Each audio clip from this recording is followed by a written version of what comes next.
اب گلاب جامن رکھا ہوا ہے اور رسگلہ رکھا ہوا ہے اور سب مکس ہیں. کوئی آپ سے کہتا ہے کہ اس میں گلاب جامن اور رسگلے میں فرق کر دو, گلاب جامن الگ کر دو اور رسگلہ الگ کر دو. کیونکہ کوئی دیہاتی آیا ہے, اس کو ڈاکٹر نے رسگلہ کھانے کی تو اجازت دی ہے, گلاب جامن پر پابندی لگائی ہے. اب اس بیچارے کو نہیں پتا کہ ان میں گلاب جامن کون سا ہے اور رسگلہ کون سا ہے, تو وہ آپ سے کہہ رہا ہے کہ فرق کر دیں تاکہ میں جو کھانے کی چیز ہے میرے لیے وہ کھا لوں اور جو پرہیز کی چیز ہے وہ. تو اس کا طریقہ کیا ہے, آپ کو پتا ہے کہ بھئی جو ذرا بلیک کلر کے ہیں وہ کیا ہیں, گلاب جامن. اٹھا کے آپ نے یوں کر دی, جو وائٹ وائٹ ہیں وہ آپ نے دوسری طرف کر دیا. اسی طرح جن کا سائز ذرا بڑا ہے, لمبے ہیں, وہ کیا ہیں, رسگلے. اور جو گول ہیں, بولنا پڑے گا آپ لوگوں کو, جو گول ہیں وہ کیا ہیں, گلاب جامن. تو سائز سے بھی فرق پتہ چل رہا ہے اور کلر سے بھی. یہاں جو فرق کرے گا نا, جو بیٹھ کر, اس کو ہم کہیں گے فارق. کیا کہیں گے, فارق, فرق کرنے والا. یہ ادھر کر دیا اور یہ ادھر کر دیا. لیکن مسئلہ یہ ہوا کہ ایک مٹھائی کی دکان تھی, اس نے کہا کوئی یونیک قسم کے جو ہے نا پروڈکٹ مارکیٹ میں لاؤ. ہوتا ہے نا, نئی نئی چیزوں کا شوق ہوتا ہے. تو انہوں نے کیا کیا کہ رسگلے بنائے گول اور رنگ کر دیا اس پہ کالا, اور انہوں نے کہا ہم گلاب جامن سفید رکھیں گے اور سائز تھوڑا سا ان کا بڑا کر دیں گے. یا انہوں نے کہا کہ رسگلہ اور گلاب جامن دونوں کا سائز بھی ایک جیسا ہوگا, کلر بھی ایک جیسا ہوگا, ذائقے سے پتا چلے گا کہ یہ کیا ہے, رسگلہ کیا ہے اور گلاب جامن کیا ہے. آپ بھی کہہ رہے ہوں گے یار ختم قرآن پہ چلو مٹھائی نہیں کھلائی, مثال تو اتنی اچھی دے دی نا, آدھا منہ تو پانی سے بھر گیا ہوگا. تو اب مسئلہ ہو گیا خطرناک. اب آپ کیا کرو گے یار, پابندی ہے گلاب جامن پہ, رسگلہ کا حکم ہے, اب چکھنے کی اجازت نہیں ہے کیونکہ جھوٹا کر دیا تو وہ کھائے گا نہیں. اب ایک ایک کو یوں یوں کر کے اٹھا کے دیکھو گے, یوں یوں دبا دبا کے چیک کرو گے. اب کام ہو گیا مشکل. یا اور ایک آسان مثال دیتا ہوں کہ کچھ چاول تھے وہ مکس ہو گئے چنے کی دال میں. اب ان کو فرق کرنا مشکل ہے, تھوڑا سا مشکل ہے, لیکن پھر بھی ہو جائے گا کیونکہ پتا چلے گا یہ چاول ہے اور یہ کیا ہے, یہ چنے کی دال ہے. گھنٹہ لگے گا, 2 گھنٹہ لگے گا, ٹائم زیادہ لگے گا, مگر مشکل تو ہوگی مگر کام ہو جائے گا. لیکن ادھر مسئلہ یہ ہے کہ باسمتی چاول مکس ہو گئے ٹوٹا چاول میں, بلکہ باسمتی میں 100 روپے والے چاول مکس ہو گئے 200 روپے والے چاول میں. اب آپ کے لیے اچھی خاصی ٹینشن کا کام ہے, اور کھانا بھی ضروری ہے, یا آپ کو تنخواہ سے چیز کی مل رہی ہے الگ کرو, کتنی ٹینشن ہے. آپ نے کیا کیا, اول تو آپ سے غلطیاں بہت ہوں گی اس میں, کئی دانے 200 والے چلے جائیں گے 100 والے میں, اور کئی 100 والے چلے جائیں گے 200. کتنی بھی محنت کر لو گڑبڑ بہرحال ہوگی. ایسے موقع پہ کوئی بہت بڑا سائنسدان آئے یا کوئی چاولوں کا کوئی بہت بڑا ماہر ہو جو فوراً پتہ چلا لیتا ہو, اور وہ ایک ایک دانہ باسمتی کا 200 والے کا 100 والے سے الگ کر کے رکھ دے, بالکل ایسے کلیئر کر دے کہ آپ کو چیلنج کر کے دے کہ میں حلفیہ بیان دیتا ہوں کہ ایک دانہ ادھر کا ادھر نہیں ہے اور ادھر کا ادھر نہیں ہے, اگر یہ نکلا ایک دانہ بھی دائیں بائیں ہو گیا تو جو سزا چور کی وہ میری. تو ایسے شخص کو فارق نہیں کہیں گے, فرقان کہیں گے. دودھ کا دودھ, پانی کا پانی کرنے والا, ایسے کلیئر کرنے والا کہ اس نے آپ کے لیے کوئی دوسرا آپشن چھوڑا ہی نہیں ہے. اس نے اتنا بڑا چیلنج کر دیا آپ کو, آپ کہو گے یار اب تو دوسری بات ہو ہی نہیں سکتی. وہ کہ یار ثابت کر کے دکھا دو, تم جو سزا دینا چاہو گے میں اس سزا کو قبول کروں گا. مسئلہ یہ ہے کہ یہ تو چاول کی بات ہے نا, چاول آٹے میں مکس ہو گیا, لڈو گلاب جامن میں مکس ہو گیا. اسی طرح دنیا میں سیدھا راستہ غلط راستے کے ساتھ مکس ہوا ہے, پتہ ہی نہیں چلتا صحیح کیا ہے اور غلط کیا. جتنے منہ اتنی باتیں. اتنے عقائد ہیں پوری دنیا کے انسانوں کو، اگر آپ ان پہ ریسرچ کریں نا پوری دنیا کے انسانوں پر، تو اتنے عقائد ہیں دنیا میں، اتنے نظریات ہیں، چھوٹی سے چھوٹی بات، بڑی سے بڑی بات، ہر چیز میں اختلاف ہے. بلوغت کی عمر میں اختلاف ہے. امریکہ میں بلوغت کی عمر اور ہے، برطانیہ میں بلوغت کی عمر اور ہے، پاکستان میں الگ ہے، ہر ملک کا اپنا ہے. بلوغت میں سمجھدار کب ہوتا ہے؟ پاکستان کہتا ہے 18 سال میں سمجھدار ہوتا ہے بچہ. غالباً امریکہ میں ہے کہ 16 سال میں لائسنس مل جاتا ہے. نہیں بھی ہوگا تو کسی دوسرے ملک میں یہ ہوگا. ایک ایک چیز میں انسان کا کیا ہے؟ اختلاف ہے. اللہ ہے یا نہیں، اس میں کیا ہے؟ سارے انسانوں کی ایک رائے ہے. بھائی میں ٹی وی میں نہیں آ رہا، آپ کو بولنا پڑے گا. بتاؤ اس کائنات کو کوئی بنانے والا ہے یا خود سے بنی ہے؟ اس میں سب کا اتفاق ہے؟ بولو نا بھائی. اختلاف ہے بھائی. ایتھیسٹ کیا کہتے ہیں؟ خود بخود بنی ہے. اور جو دہریے نہیں ہیں، مذہب کو فالو کرتے ہیں، وہ کہتے ہیں نہیں کسی نے بنایا ہے. پھر جس نے بنایا ہے، ایک نے بنایا ہے، بہت سارے ہیں، اس کے ساتھ کوئی شریک بھی تھا. پھر جس نے بنایا ہے، عبادت صرف اسی کی جائے گی یا اس نے اختیارات دوسروں کو بھی دیے ہوئے ہیں؟ ہندو کہتے ہیں کہ دوسروں کو بھی دیے ہوئے ہیں، اس نے، یہ بھگوان ہیں، یہ بہت سارے ہیں. عیسائی کہتے ہیں کہ حضرت عیسیٰ کو دیے ہوئے ہیں. اور بعض گرین والے کہتے ہیں کہ نبی صلی اللہ علیہ وسلم کو بھی دیے ہوئے. سارے گرین والے نہیں ہیں ایک جیسے، بعض کہتے ہیں. تو ایک اختلاف ہے انسانوں میں. پھر جو اللہ کے ساتھ دوسروں کو شریک کرتے ہیں اس کو بھی بھگوان مانتے ہیں، تو کس کو شریک کرنا ہے، اس میں بھی انسانوں کا اختلاف. بعض کہتے ہیں سورج کی عبادت کرنی ہے کیونکہ سب سے زیادہ انسان سورج کا محتاج ہے. سورج بے نور ہو جائے تو آپ کی زندگی نہیں گزر سکتی. یہ تو گاڈ کا کنسپٹ ہے جس میں اتنے اختلافات ہو رہے ہیں، جو بڑا مسئلہ ہے دنیا کا، بہت بڑا ایشو ہے. اب بتاؤ ایک عام آدمی کہاں جائے؟ جو انسان مریخ سے دنیا پہ آئے نیا، وہ تو ہم ان اختلافات کے عادی ہو جاتے ہیں نا، تو کہتے چلو یار چلتا ہے. کوئی مریخ سے آئے دنیا میں اور وہ پریشان ہو کہ یار انسانوں میں صحیح زندگی کس کی ہے اور غلط زندگی کس کی ہے، تو اب وہ کیا کرے گا؟ وہ پہلے امریکہ والوں کے پاس جائے گا، پہلے رشیا والوں کے پاس گیا، وہ تحقیق کر رہا ہے. اس کو اللہ نے اجازت دی ہے کہ تم جہاز میں گھوم کے نا پوری دنیا میں تحقیق کر سکتے ہو، کہیں بھی چلے جاؤ. وہ چاہ رہا ہے کہ مجھے پہلے تو اس میں اختلاف ہوگا کہ سیدھے راستے کو فالو کرنا بھی چاہیے کہ نہیں کرنا چاہیے. بعض لوگوں کا تو اس میں ہے، کہتے ہیں کیا ضرورت ہے سیدھے راستے کی پہچان کی، جیسے در مع الدہر کیف ما دار، زمانہ جیسے گزر رہا ہے زمانے کے ساتھ گزرتے رہو. کیا ضرورت ہے بھائی یہ والا وہ والا، ٹھیک ہے جو جیسے چل رہا ہے چلتے رہو. تو یہ بھی ایک اختلافی مسئلہ ہے کہ سیدھے راستے پہ چلنا بھی ہے یا نہیں ہے، سیدھے راستے کو تلاش بھی کرنا ہے کہ نہیں کرنا. بہت سے لوگ کہتے ہیں سیدھے راستے کو ہم نے تلاش کرنا ہی نہیں ہے، جس راستے پہ کلچر آپ کو چلا رہا ہے آپ اس راستے کو فالو کریں. سمجھ میں آ رہی ہے بات کہ نہیں آ رہی؟ تو وہ جب زمین پہ اترے گا تو پہلے تو وہ یہ سوچے گا کہ سیدھے راستے کو فالو کرنا ہے یا نہیں کرنا. جائے گا تو اس میں لوگوں کا کیا ہوگا؟ اختلاف. جو مذہبی لوگ ہوں گے، چاہے وہ یہودی ہوں، چاہے وہ عیسائی ہوں، چاہے وہ ہندو ہوں، چاہے وہ مسلم ہوں، سب اپنی طرف کھینچ رہے ہوں گے. اور کچھ کہہ رہے ہوں گے، جو ایتھیسٹ ہیں وہ بھی کہہ رہے ہوں گے سیدھا راستہ ہے، مگر وہ ہے جس کو ہم کہتے ہیں عقل بتائے گی کہ سیدھا راستہ کیا ہے، مذہب نہیں بتائے گا. وہ کہے گا چلو عقل سے پوچھتا ہوں میں سیدھا راستہ کیا ہے. تو بڑے بڑے عقل مندوں کے نمبر لے لے گا. ہر عقل مند کی ایک الگ لاجک ہوگی اور اس کا ایک الگ نظریہ ہوگا. جتنے بھی عقل مند ہیں نا، ہر ایک نئی کہانی بیان کر رہا ہوگا. وہ کہہ رہا ہوگا یہ ہے، دوسرا کہہ رہا ہوگا نہیں یہ نہیں یہ. تو وہ یہی فیصلہ نہیں کر پائے گا موت تک کہ خدا ہے یا نہیں ہے. پھر خدا کے وجود پر ایمان لانے کے بعد کہ کتنے خدا ہیں، کس کی عبادت کرنی ہے، سورج کی کرنی ہے، روٹی کی کرنی ہے، چوہے کی کرنی ہے، بندر کی کرنی ہے. تو چوہوں کی بھی ہو رہی ہے عبادت، تو بندروں کی بھی ہو رہی ہے، بتوں کی بھی ہو رہی ہیں.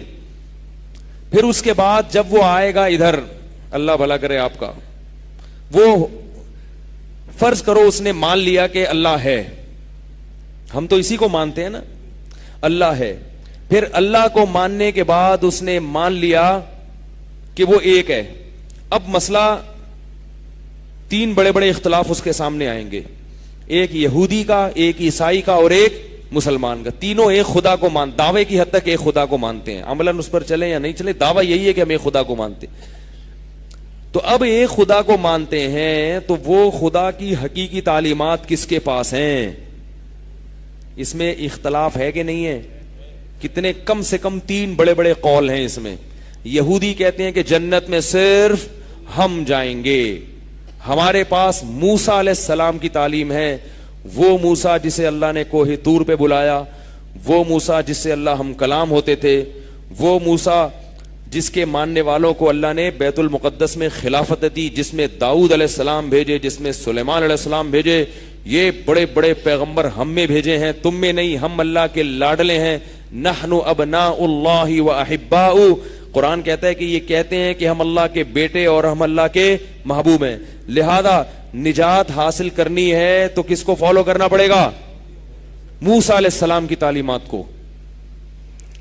عیسائی کیا کہتے ہیں؟ نہیں نہیں نہیں, یہودی غلط کہہ رہا ہے. لوگوں, وہ جو مریخ سے آیا تھا نا, اس کو کیا کہہ رہے ہیں عیسائی؟ وہ کہتا ہے میں مریخ پہ ہی رہتا تو اچھا تھا. عیسائی اس کو کیا کہیں گے؟ کہ ہم برحق ہیں. کیوں بھائی؟ عیسیٰ ابن مریم اللہ کے سچے نبی تھے. یہودیوں کی کتابوں میں ان کی بشارت ہے, آج تک ہے, وہ دلائل دکھائیں گے. دیکھو اللہ نے یہودیوں سے وعدہ کیا تھا کہ ایک نبی آئے گا جس کا نام احمد ہوگا, عیسیٰ مسیح ہوں گے, اور اللہ ان کو زندہ آسمانوں پہ اٹھا لیں گے, تم ان کو قتل نہیں کر سکو گے, ان کے ہاتھ پہ ایسے ایسے معجزے ظاہر ہوں گے. اور اللہ نے کب کہا کہ موسیٰ علیہ السلام آخری نبی ہیں, یا داؤد علیہ السلام آخری نبی ہیں, یا سلیمان علیہ السلام آخری نبی ہیں؟ یہ تو دنیا کی کسی کتاب میں نہیں لکھا, یہ تو نہ تورات میں نہ انجیل میں کہیں بھی نہیں لکھا. تو جب آخری نہیں ہے تو ان کے بعد کون سا نبی آیا ہے؟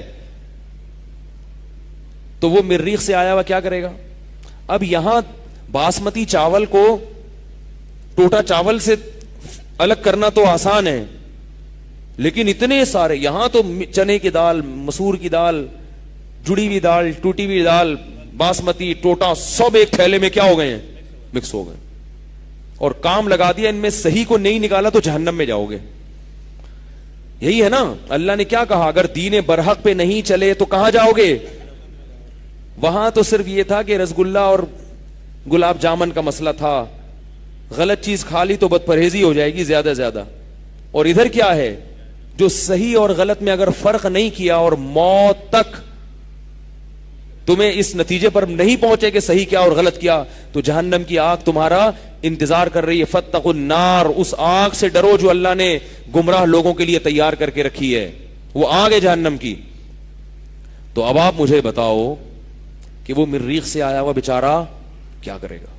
ادھر مسلمان مل گئے, کوئی مولوی صاحب ملے, انہوں نے کہا کہ صحیح کیا ہے؟ ابے یہ تو جہنمی ہے, عیسائی, یہودی. صحیح مذہب کیا ہے؟ اسلام ہے, محمد صلی اللہ علیہ وسلم.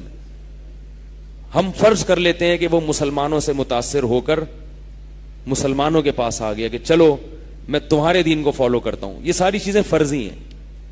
مسلمانوں کے پاس آ کے بھی وہ اس کا مسئلہ حل نہیں ہوگا.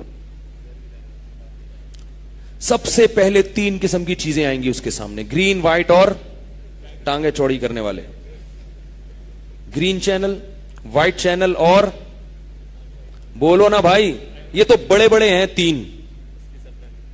اس کے آگے پھر نیچے بھی ہیں شاخیں بہت ساری, ٹینڈ کرانے والے, سر پہ بال رکھنے والے, ٹھیک ہے نا. پھر ایڈوانس مفتی, ذرا زمانے کے حساب سے اپنے آپ کو اپ گریڈ رکھنے والے. تو عجیب عجیب چیزیں اس کو ملیں گی, اور ہر ایک کہہ رہا ہوگا صحیح. 73 فرقے نبی نے فرمایا تھا ہوں گے, جس میں ایک جنتی, میں صرف جنتی, باقی سارے کیا ہے؟ 72 کے 72 جہنمی. پریشان ہوگا. پھر وہ یوٹیوب پہ جائے گا, بولے گا یار آج تک گوگل نے کبھی مایوس نہیں کیا. گوگل صرف ایک جگہ پہ آ کے فیل ہوا ہے.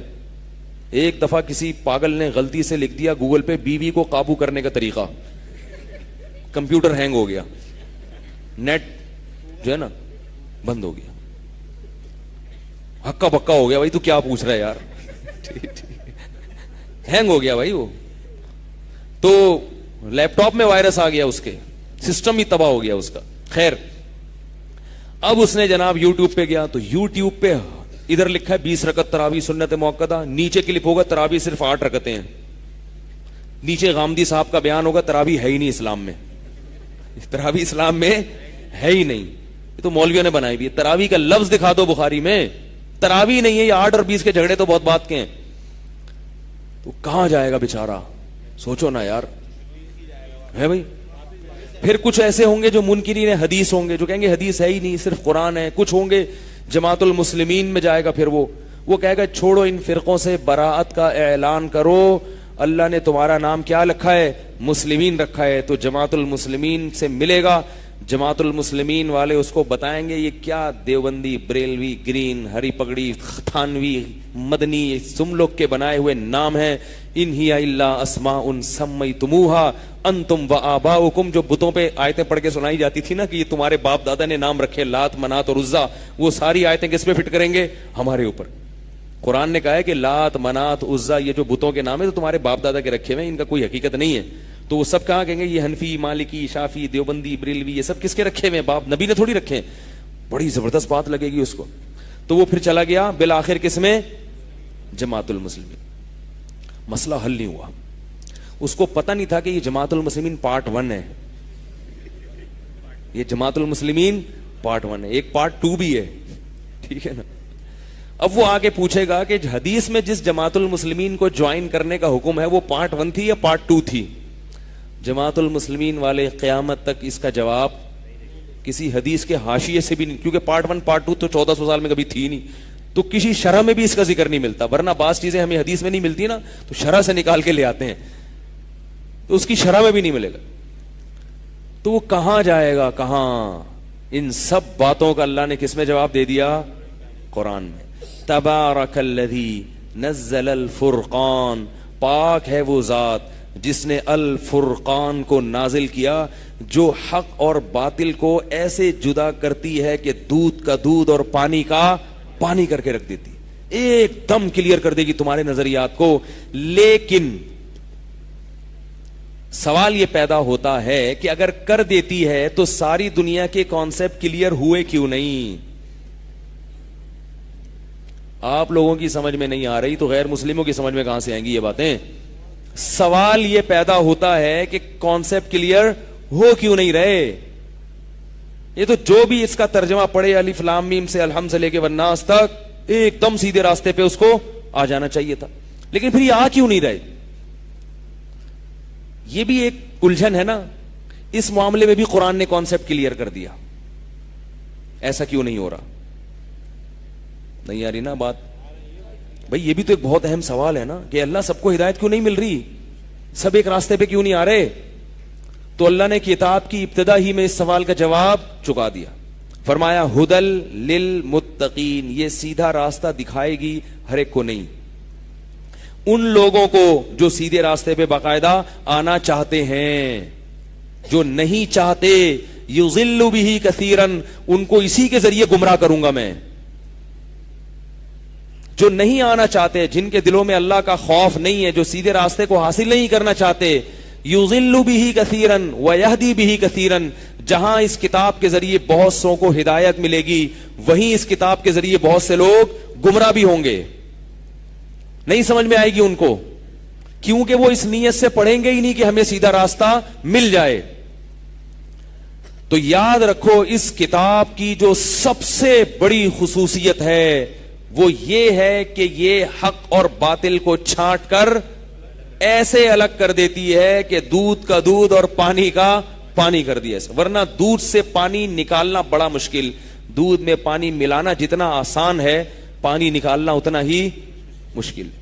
بوائل کرنا پڑتا ہے, پھر پانی ابلے گا, پھر آپ ایک پائپ لگا کے اس بھاپ کو الگ جمع کرو, آخر میں گاڑھا کیا رہ جائے گا, دودھ. ٹینشن والا کام ہے, آسان کام نہیں. اسی وجہ سے گوالے یہ والا کام نہیں کرتے, دوسرا والا زیادہ کرتے ہیں. یار جو آسان ہے وہ کر لو. تو اللہ نے کیا کیا, اس کتاب کو میں حق اور باطل کو کیا کیسے کر دیا, بالکل واضح, بالکل شروع میں ہی واضح کر دیا. اب سوال پیدا ہوتا ہے کہ پھر یہ واضح ہوتا کیوں نہیں ہے بھائی. میرے ایک دفعہ ایک منکرین حدیث سے بات ہوئی, اگر آپ صحیح طرح سے قرآن سمجھیں تو خدا کی قسم قرآن انسان کے 14 طبق روشن کر دیتا ہے. وہ آپ کو ان تمام گمراہیوں کے اندھیروں سے نکال دیتا. ایک دفعہ ایک منکرین حدیث تھے, منکرین حدیث, ان سے میں کئی دفعہ یہ واقعہ بیان کر چکا ہوں, لیکن میں مختصر صرف تھوڑی سی ہلکی سی روشنی ڈالوں گا تاکہ میں جو کہنا چاہ رہا ہوں وہ سمجھ میں آ جائے. وہ میرے پاس آئے اور کہنے لگے کہ حدیث حجت نہیں ہے, صرف قرآن حجت ہے, یعنی ہمیں صرف قرآن کو فالو کرنا چاہیے, حدیث کو فالو نہیں کرنا چاہیے. میں نے کہا کیوں؟ انہوں نے کہا بخاری میں غلطیاں ہیں, مسلم میں غلطیاں, جو الٹے سیدھے الزامات لگاتے ہیں, ابو داؤد میں یہ غلطی ہے, فلانے میں یہ غلطی ہے. میں نے کہا آپ قرآن کو تو مانتے ہو نا؟ اس نے کہا ہاں مانتا ہوں. میں نے کہا پورے کو مانتے ہو یا آدھے کو مانتے ہو؟ یاد رکھو جہاں بھی گڑبڑ ہوگی نا, کوئی باطل فرقہ پیدا ہوگا, وہ پورے قرآن کو نہ ماننے کی وجہ سے ہوگا. کچھ آیتیں لے رہا ہوگا اور کچھ چھوڑ رہا ہوگا. گڑبڑ یہاں سے شروع ہوتی ہے. اس نے کہا پورے کو مانتے ہیں. میں نے کہا پورے میں آتا ہے کہ نبی صلی اللہ علیہ وسلم کو اللہ نے فرمایا کہ هو الذی بعث فی الامیین رسولا, اس نے اپنے رسول کو بھیجا. اس رسول کی ذمہ داریاں کیا ہیں؟ 3 ذمہ داری. وَيُعَلِّمُهُمُ الْكِتَابَ, ان 3 ذمہ داریوں میں پہلی ذمہ داری ہے کہ نبی ان کو کتاب سکھائیں گے. کیا کریں گے نبی؟ بولے نا بھائی, سکھائیں گے. میں نے کہا اگر یہ بخاری مسلم اور یہ حدیث کی ساری کتابیں بالفرض غلط ہیں تو نبی نے جو قرآن سکھایا صحابہ کو, پھر صحابہ نے وہی نبی کا سیکھا ہوا آگے پہنچایا, تو وہ نبی کا سکھایا ہوا گیا کہاں پھر؟ کیونکہ اللہ تو فرما رہے ہیں کہ یہ قرآن تمہاری پورا قرآن خود سے سمجھ میں نہیں آئے گا, بلکہ کون سکھائے گا تمہیں؟ نبی. یہ تو خود قرآن کہہ رہے ہیں. اگر پورا قرآن خود سے سمجھ میں آ جاتا تو اللہ یہ کیوں کہتے کہ نبی سکھائیں گے؟ اگر یہ اجمیوں میں نازل ہوتا تو ہم کہتے کہ بھئی چونکہ ان کو عربی نہیں آتی تھی تو نبی ان کو عربی پہلے سکھا دیں گے جس سے وہ سیکھ لیں گے. لیکن یہ تو انہی کی زبان پہ نازل ہوا نا, عربوں کی زبان پہ نازل ہوا ہے. یہ جو وہ بولتے تھے اسی پہ نازل ہوا ہے. ان کی جو مادری زبان تھی اس زبان میں قرآن نازل ہوا ہے. تو ظاہر ہے ان کو لفظوں کے مطلب آتے تھے, گرامر آتی تھی, سب کچھ آتا تھا. اس کے باوجود قرآن کہہ رہا ہے کہ سکھائے گا کون؟ نبی. تو میں نے کہا وہ نبی کا سکھایا ہوا گیا کہاں؟ اگر وہ غائب ہو گیا تو اس کا مطلب قرآن ہم سمجھ سکتے ہی نہیں ہیں. تو پھر پورے قرآن پہ چل ہی نہیں سکتے. جب سمجھ ہی نہیں سکتے, جب سمجھ ہی نہیں سکتے تو چل کہاں سے سکتے ہیں بھائی؟ تو وہ ادھر ادھر کی مارنے لگے, کہہ رہے ہیں بخاری میں یہ غلطی. میں نے کہا چلو یار بخاری کو ایک طرف رکھ دو, مسلم تو صحیح والی کتابیں دکھا دو نا پھر.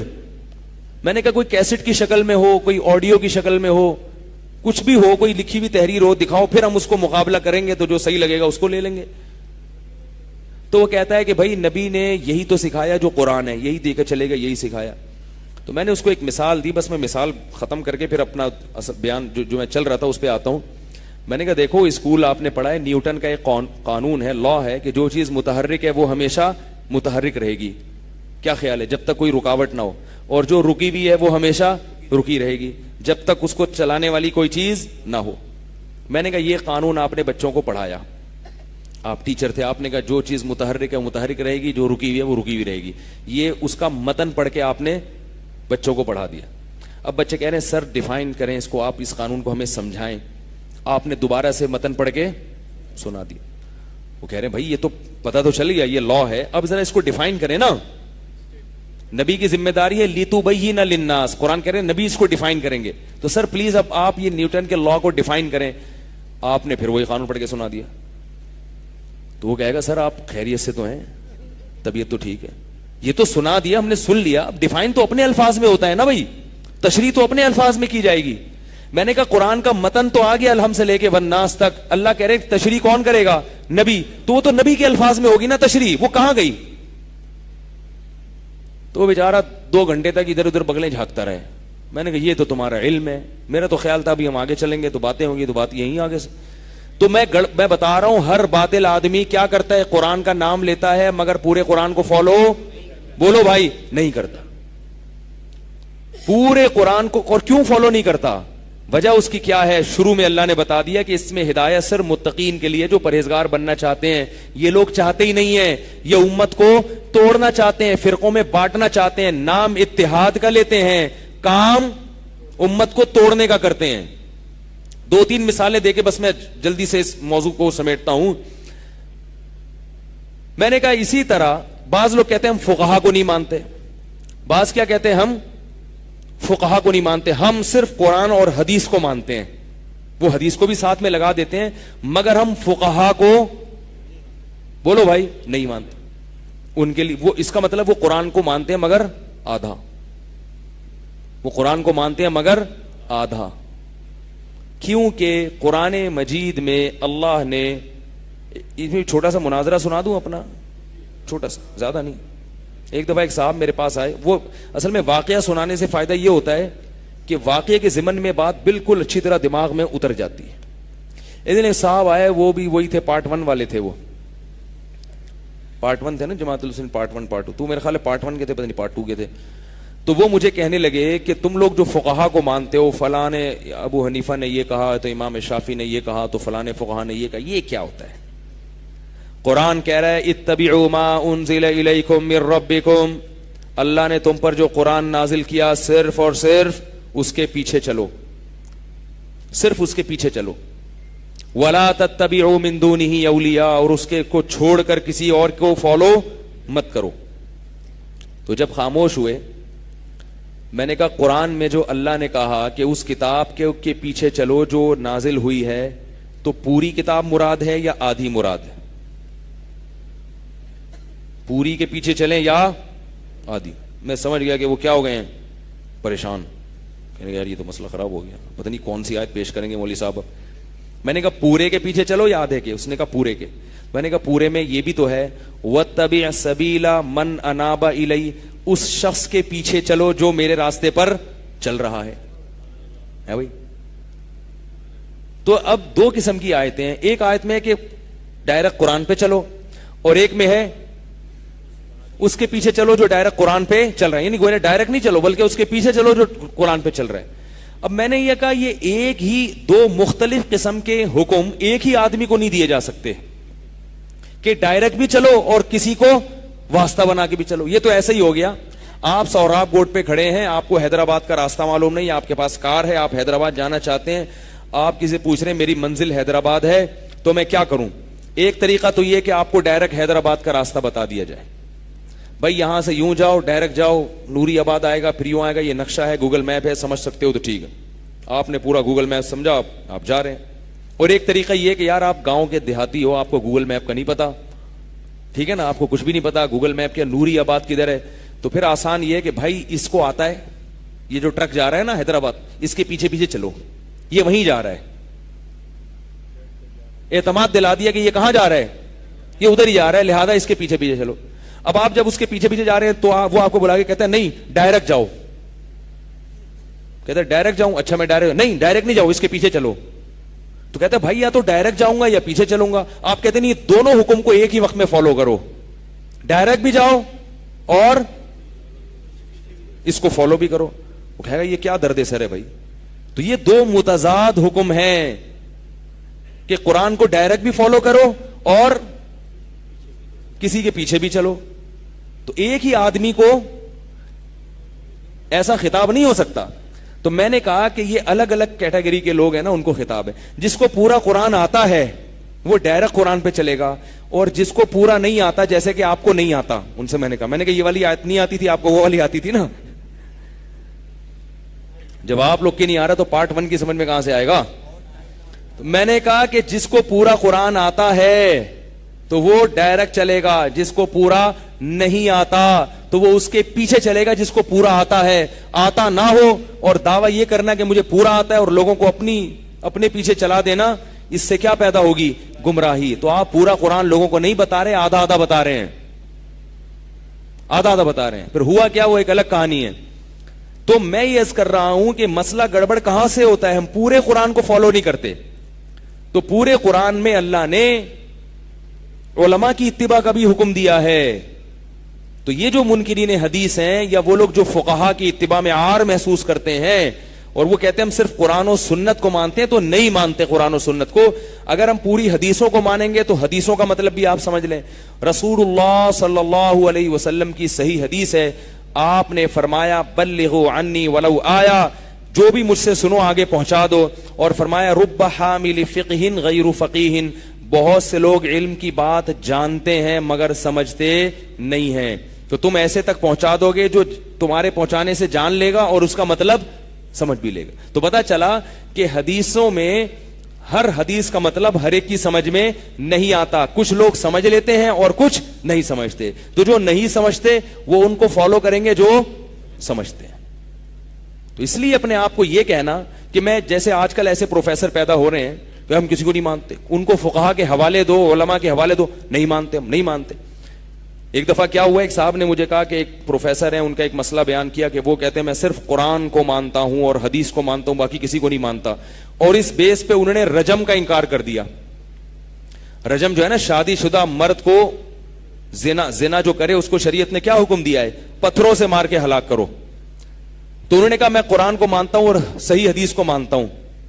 تو کسی نے کہا کہ یہ تو صحیح حدیث ہے کہ نبی نے رجم کیا ہے, صحیح مسلم کے بخاری کی. انہوں نے کہا یہ والی حدیث صحیح نہیں ہے, ایسے ہی بس, یہ چونکہ قرآن کے خلاف جا رہی ہے لہذا یہ صحیح نہیں ہے. اپنی طرف سے ایک اصول بنا لیا کہ چونکہ قرآن میں تو ہے نا کنوارے کا, تو اس میں تو نہیں فرق ہے کہ شادی شدہ ہو یا کنوارا ہو, قرآن نے تو رجم کا حکم دیا, تو میں قرآن کو مان رہا ہوں. قرآن کہہ رہا ہے الزانیۃ والزانی, زنا کرنے والا مرد ہو یا عورت ہو دونوں کو پتھروں سے, دونوں کو کوڑے مارو.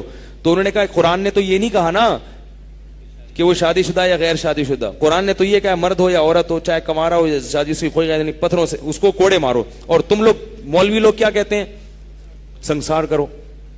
تو میں تو قرآن کو مانتا ہوں. قرآن کو نہیں مانتے.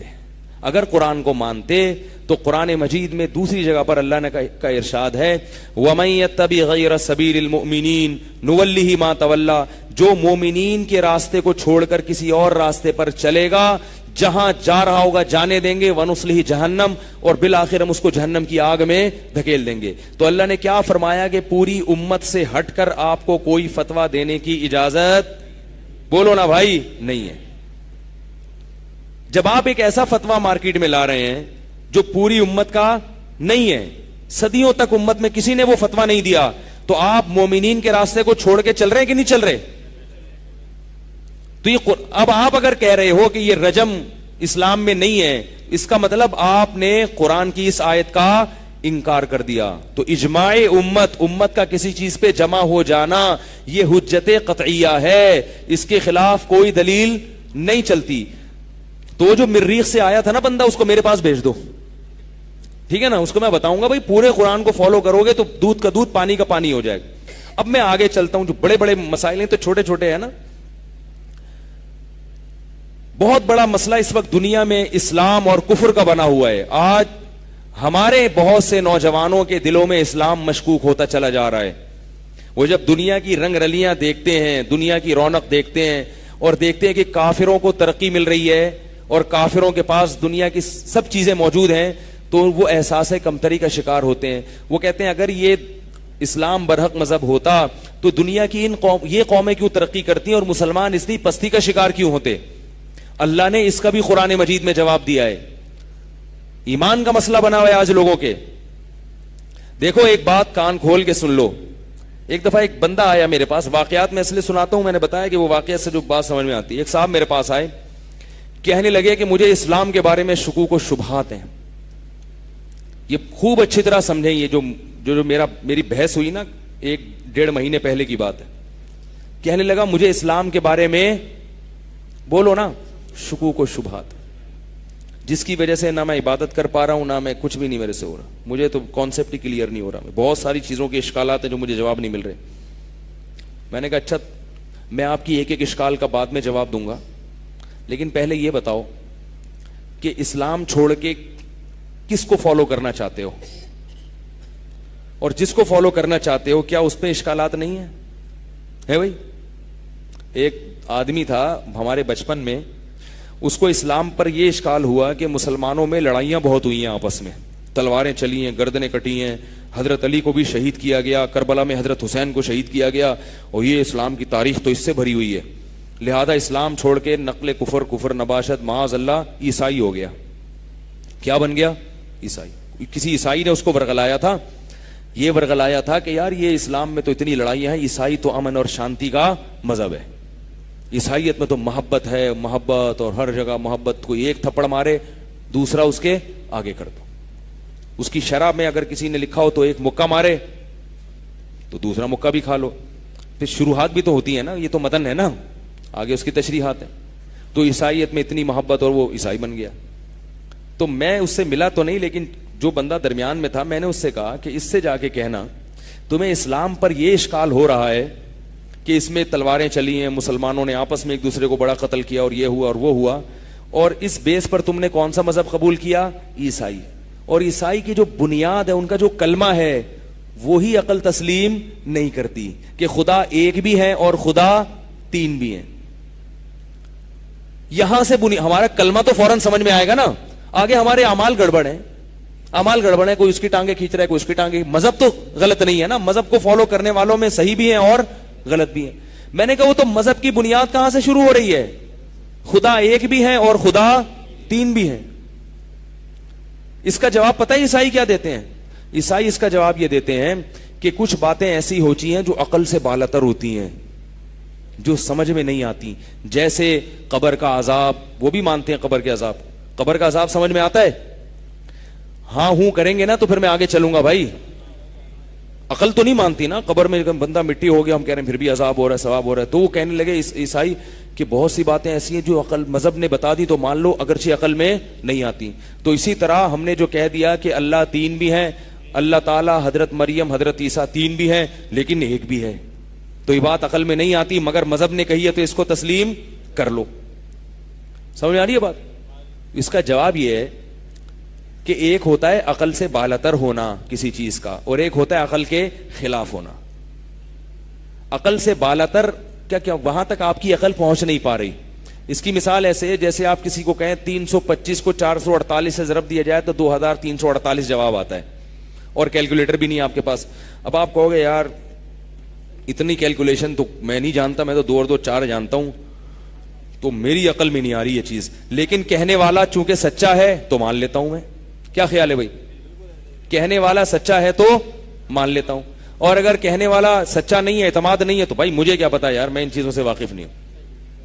لیکن اگر کوئی یہ کہے کہ 2 اور 2 5 ہوتے ہیں, اب آپ کو کہنے والا چونکہ بہت ہی سچا ہے, بات عقل میں آ تو نہیں رہی ہے لیکن پھر بھی مان لیتا ہوں, تو یہ آپ کے پاگل ہونے کی دلیل ہوگی. کوئی کتنا ہی سچا ہو, جو بھی 2 اور 2 کو 5 کہے گا, یا تو خواب میں کہے گا, یا پی کے کہے گا, یا وہ آپ کو الو بنا رہا ہے, یا جان کر جھوٹ بول رہا ہے, کوئی نہ کوئی بات ہے.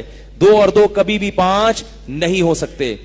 تو اللہ نے ہمیں بتایا کہ قبر کا عذاب ہے, یہ عقل سے بالاتر ہے, کیونکہ ہم نے مر کے دیکھا نہیں, ہم تو اس دنیا کو جانتے ہیں. اللہ نے بتایا جنت ہے, ہماری عقل سے بالاتر ہے, ہم نے دیکھی نہیں ہے جنت. اللہ نے کہہ دی, سچے نے کہہ دی, ہم نے مان لیا.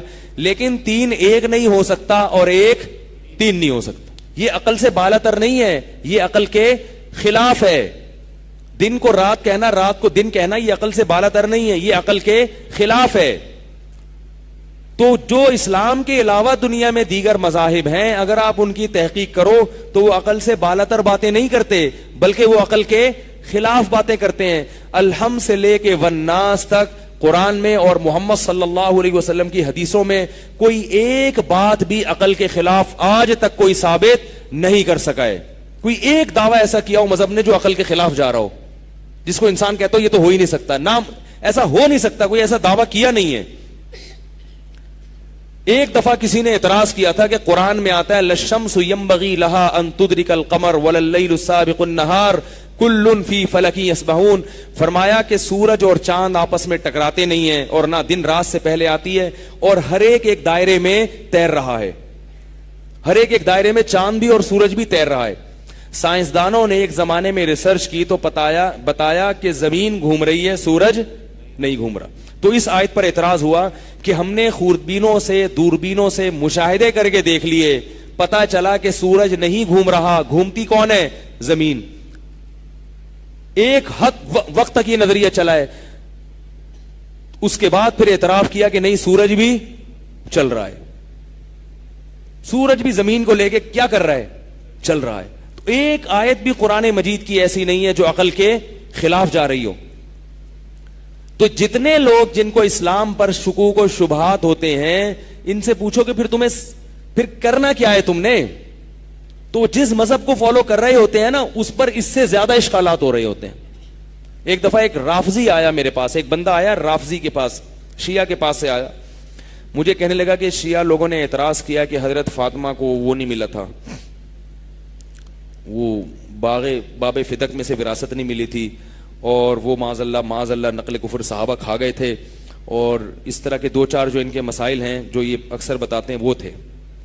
تو میرے پاس لڑکا آیا, میں نے کہا کہ دیکھو ان تمام باتوں کے جوابات میرے پاس موجود ہیں, لیکن میں جواب دوں گا, تم جب جاؤ گے تو اس جواب کا کوئی اور جواب اٹھا لیں گے, پھر میں اس کا جواب دوں گا, پھر میں نے کہا 2-4 تمہارے جیسے اور آ گئے تو پھر اور یہ معاملہ کیا ہو جائے گا, بڑھے گا, پھر تو میں سارا دن یہی کرتا رہوں گا.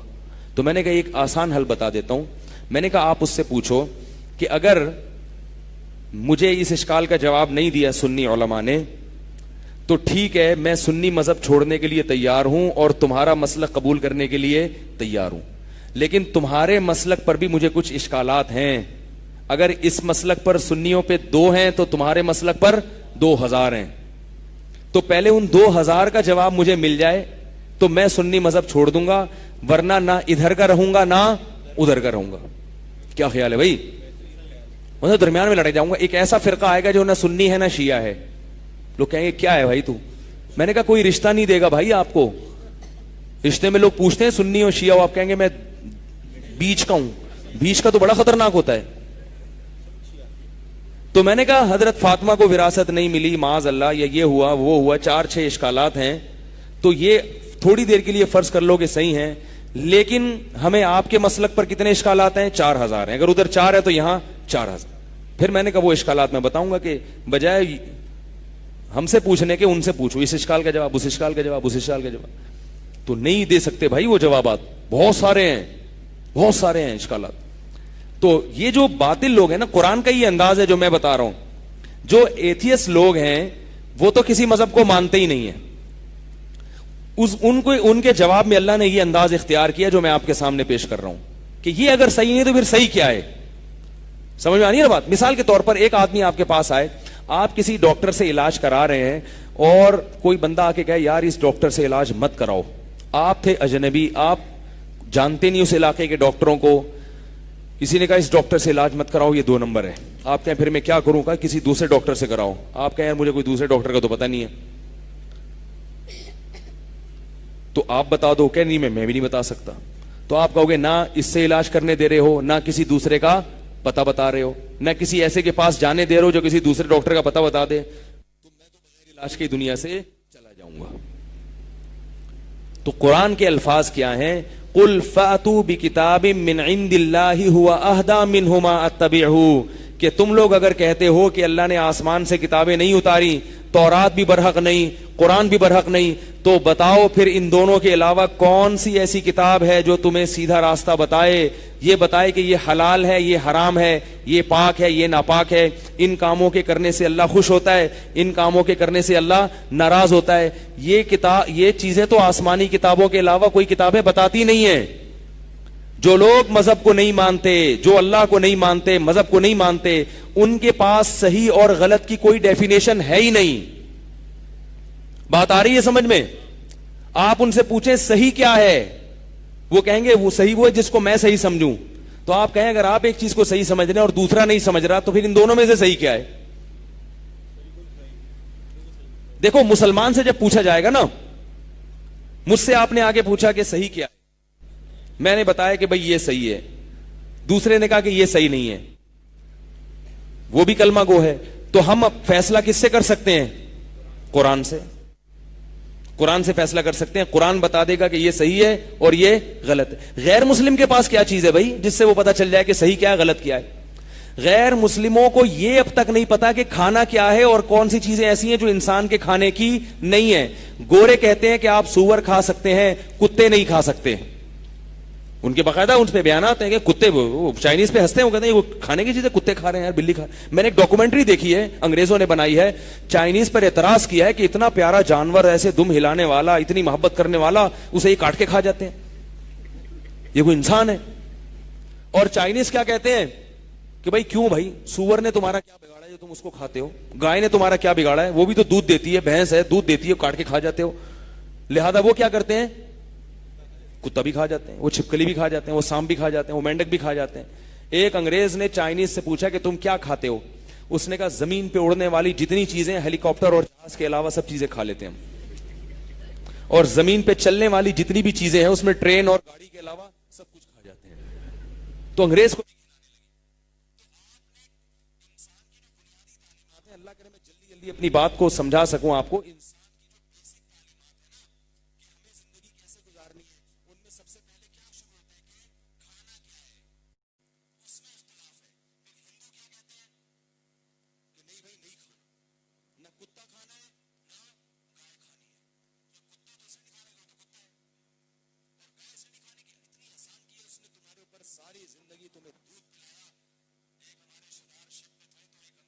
کیپٹن تھی,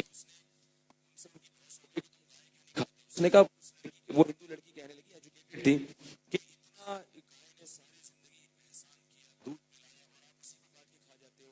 پھر وہ ہمارے ان رشتے دار سے کہنے لگی کہ آپ نے نہیں, آپ گائے کا دودھ نہیں پیتے؟ انہوں نے کہا نہیں, میں بکری کا پیتا ہوں. انہوں نے کیا کہا, میں کیا کرتا ہوں, میں گائے کا نہیں پیتا, میں کیا کرتا ہوں, میں تو بکری کا پیتا ہوں. وہ بیچاری اب جو بکری کا پیتا وہ تو کاٹ سکتا ہے نا, حالانکہ وہ پیتے نہیں تھے بکری کا, پیتے وہ بھی گائے کا یا بھینس کا ہی پیتے تھے. کتنا اختلاف. آپ کیسے فیصلہ کرو گے کہ کس کا دودھ پینا ہے کس کا نہیں پینا؟ اس میں ہر ایک کی رائے مختلف ہے. یہ تو بیسک چیز ہے کھانے کی. تو اللہ کہہ رہا ہے اگر تم قرآن کو فالو نہیں کرو گے تو پھر تمہارے پاس کون سا ایسا معیار ہے جس سے تمہیں پتا چلے گا کہ کھانا کیا ہے اور کیا نہیں کھانا؟ خدا کی قسم قیامت آ جائے گی آپ کو یہی نہیں پتا چلے گا. پھر عقل استعمال کر کر کے کتے کھانا شروع کر دو گے, الٹی الٹی چیزیں, انسانوں کے کھانے کی چیزیں. اور یہ بھی یاد رکھو معاملہ کتوں تک نہیں رکے گا, بلکہ انسان انسانوں کو کھانا شروع کرے گا, اور کھا رہے ہیں. گلگت میں ایک واقعہ ہوا, وہاں مجھے لوگوں نے بتایا کہ شاہراہ قراقرم بن رہی تھی, ٹریکٹر اوپر سے گرا ہے چائنیز کا, کھائی میں گرا. اس میں ایک بوڑھا ٹریکٹر چلا رہا تھا, وہ گر کے, بلڈوزر چلا رہا تھا بلڈوزر, وہ گر کے مر گیا. ہمارے ہاں کوئی بوڑھا گر کے مرے گا تو کیا ہوگا؟ سب سے پہلے رونا دھونا ہوگا وہیں پہ, ہائے ہائے بابا جی چلے گئے, ایک ہی تو تھے دعا کرنے والے, ایک ہی بزرگ تھے, ہائے ہائے چلے گئے چلے گئے. پھر کیا ہوگا؟ ان کو غسل دیں گے, کفن دیں گے, ہوائی جہاز کے ذریعے لاحقین تک پہنچائیں گے, اور پھر ان کی تدفین ہوگی, نماز جنازہ ہوگا, اور پھر گرین والے کئی دن تک پروگرام چلاتے رہیں گے, اور وائٹ والے دعا کر کے پتلی گلی سے نکل جائیں گے. وہ کہیں گے اور بھی غم ہے زمانے میں محبت کے سوا. ٹھیک ہے نا؟ تو ہر ایک کا اپنی ایک سوچ ہے. لیکن چاہے گرین ہو وائٹ ہو, پروٹوکول تو سبھی دیں گے نا اس کو. چائنا والوں نے کیا کیا؟ کیونکہ قرآن نہیں ہے نا ان کے پاس, ان کے پاس اللہ کی کتاب نہیں ہے جو ان کو بتائے کہ صحیح کیا ہے غلط کیا ہے. انہوں نے عقل استعمال کی. انہوں نے کہا یہ بندہ مر گیا ہے, اگر اس کو غسل کفن جنازہ دو اور پروٹوکول دو, دفناؤ, تو آخر میں کیا ہوگا؟ کیڑوں نے کھانا ہے نا. کیا خیال ہے؟ اب عقل سے فیصلہ ہو رہا ہے نا, عقل. تو کیڑوں نے جب کھانا ہے تو بہتر نہیں ہے کہ ہم کھا لیں؟ صحیح بتا رہا ہوں. انہوں نے وہ بوڑھے کو کاٹ کے چائنیز پکا کے کھا گئے. یہ جو گورے اتنی اس حد تک نہیں گئے نا, اس کی وجہ یہ کہ ان کے پاس بائبل ہے, کسی حد تک اسلامی تعلیمات کو فالو کرتے ہیں.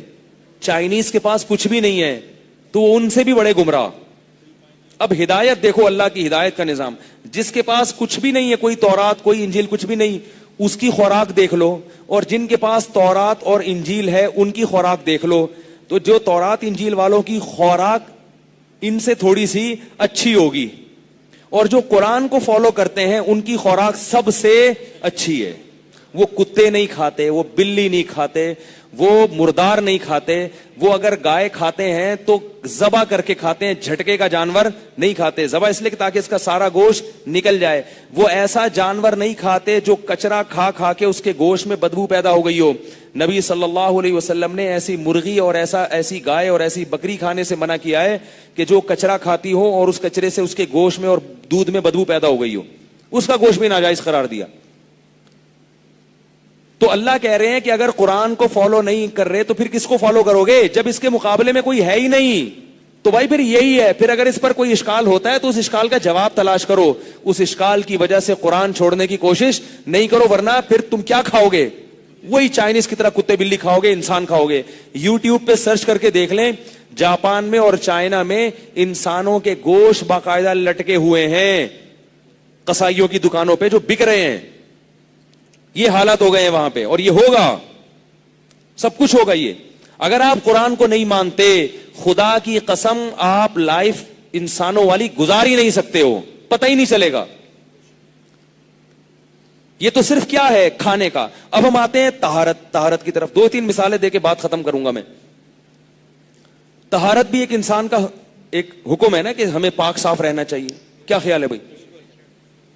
انسان میں اور جانوروں میں فرق کیا ہے؟ کبھی آپ نے شیر کو منجن کرتے ہوئے دیکھا ہے بھائی؟ بلی کو دیکھا؟ وہ خلال تو کیا تھا اس دن وہ گلشن اقبال میں, برش نہیں کرتی کوئی, ان کا وہ ہے ہی نہیں. نہ غسل جنابت ہے, نہ جمعے کا غسل, نہ ہفتے کا غسل. بس یہ جیسے چل رہے ہیں. تھوڑی بہت اللہ نے ان میں صفائی ستھرائی انسٹال کر دی ہے, اس سے زیادہ نہیں. انسان اگر اس طرح رہنا شروع کر دے تو خود بھی مرے گا, دوسروں کو بھی بدبو سے ہلاک کر دے گا. صفائی ستھرائی میں سب سے پہلے کیا چیز ہے؟ دانت. جن کے پاس قرآن نہیں ہے ان کی تاریخ اٹھا کے دیکھو کہ وہ دانت صاف نہیں کرتے تھے. اب انہوں نے دانت صاف کرنا شروع کیے ہیں, اور ان کے محققین سے جا کے پوچھو, وہ آپ کو بتائیں گے دانت صاف کرنا ہم نے مسلمانوں سے سیکھا ہے. اسلام جب تک نہیں آیا تھا یا مسلمان جب تک دنیا میں نہیں پھیلے تھے, یہ لوگ دانت صاف نہیں کرتے تھے, نہاتے نہیں تھے. ہمارے رشتے دار فرانس سے ہو کے آئے, انہوں نے فرانس کی بڑی تعریف سنی تھی کہ فرانس نظیف لوگوں کا شہر ہے, نفاست پسند, انتہائی نفیس ہوتے ہیں نا, بہت ہی نازک مزاج. ذرا سی یوں آئی مر گئے بے ہوش, گھنائی بدبو آئی, اور بہت ہی نازک مزاج. کہہ رہے میں نے بڑا سنا تھا کہ فرانسیسی بہت نازک مزاج ہوتے ہیں, بہت خوشبوئیں بہت ہیں. فرانس میں رہ کر آئے تو ان کو وجہ سمجھ میں آئی کہ ان کی خوشبوئیں اس لیے مشہور ہے کہ ان کی بدبو بھی بہت مشہور ہے. جتنی بدبو ان میں ہوتی ہے وہ اتنی اعلیٰ قسم کی خوشبو کے بغیر جا نہیں سکتی, اس لیے یہ خوشبو کے بغیر نہیں چلتے. ضرورت ایجاد کی ماں ہے نا, جو چیز بہت زیادہ ہوگی تو اس کے مقابلے میں بھی وہ چیز بہت زیادہ پیدا ہو جائے گی. نتیجہ یہ نکلا ہے, مسلمان کے جسم سے اگر خوشبو نہیں بھی آتی تو کم از کم ہمارے ایک دوست, کسی قوم کا مذاق اڑانا مقصد نہیں, ان میں بھی ہوتے ہیں صاف ستھرے, ان میں بھی ہوتے ہیں. تو بتا رہے تھے کہ ہم نے خود ایک انگریز سے سنا, اس نے کہا کہ نہانا ہم نے کہاں سے سیکھا ہے؟ مسلمانوں سے. لیکن پورا نہیں سیکھا ابھی بھی بڑے بڑے دن گزر جاتے ہیں نہائے بغیر. لیکن بہرحال بہت سو نے سیکھ لیا, نہاتے ہیں. اور ہم کتنا نہاتے ہیں, یہ کہاں سے آیا؟ یہ ہمیں اسکولوں میں سے پتا چلا ہے, یہ تو مذہب نے حکم دیا ہے نہانے کا. انسان اگر قرآن کو ہم فالو نہ کریں تو ہمیں یہ نہیں پتا چلے گا بال کہاں کے کاٹنے ہیں اور کہاں کے باقی رکھنے ہیں. اس میں بھی لوگوں کے بڑے اختلافات ہیں.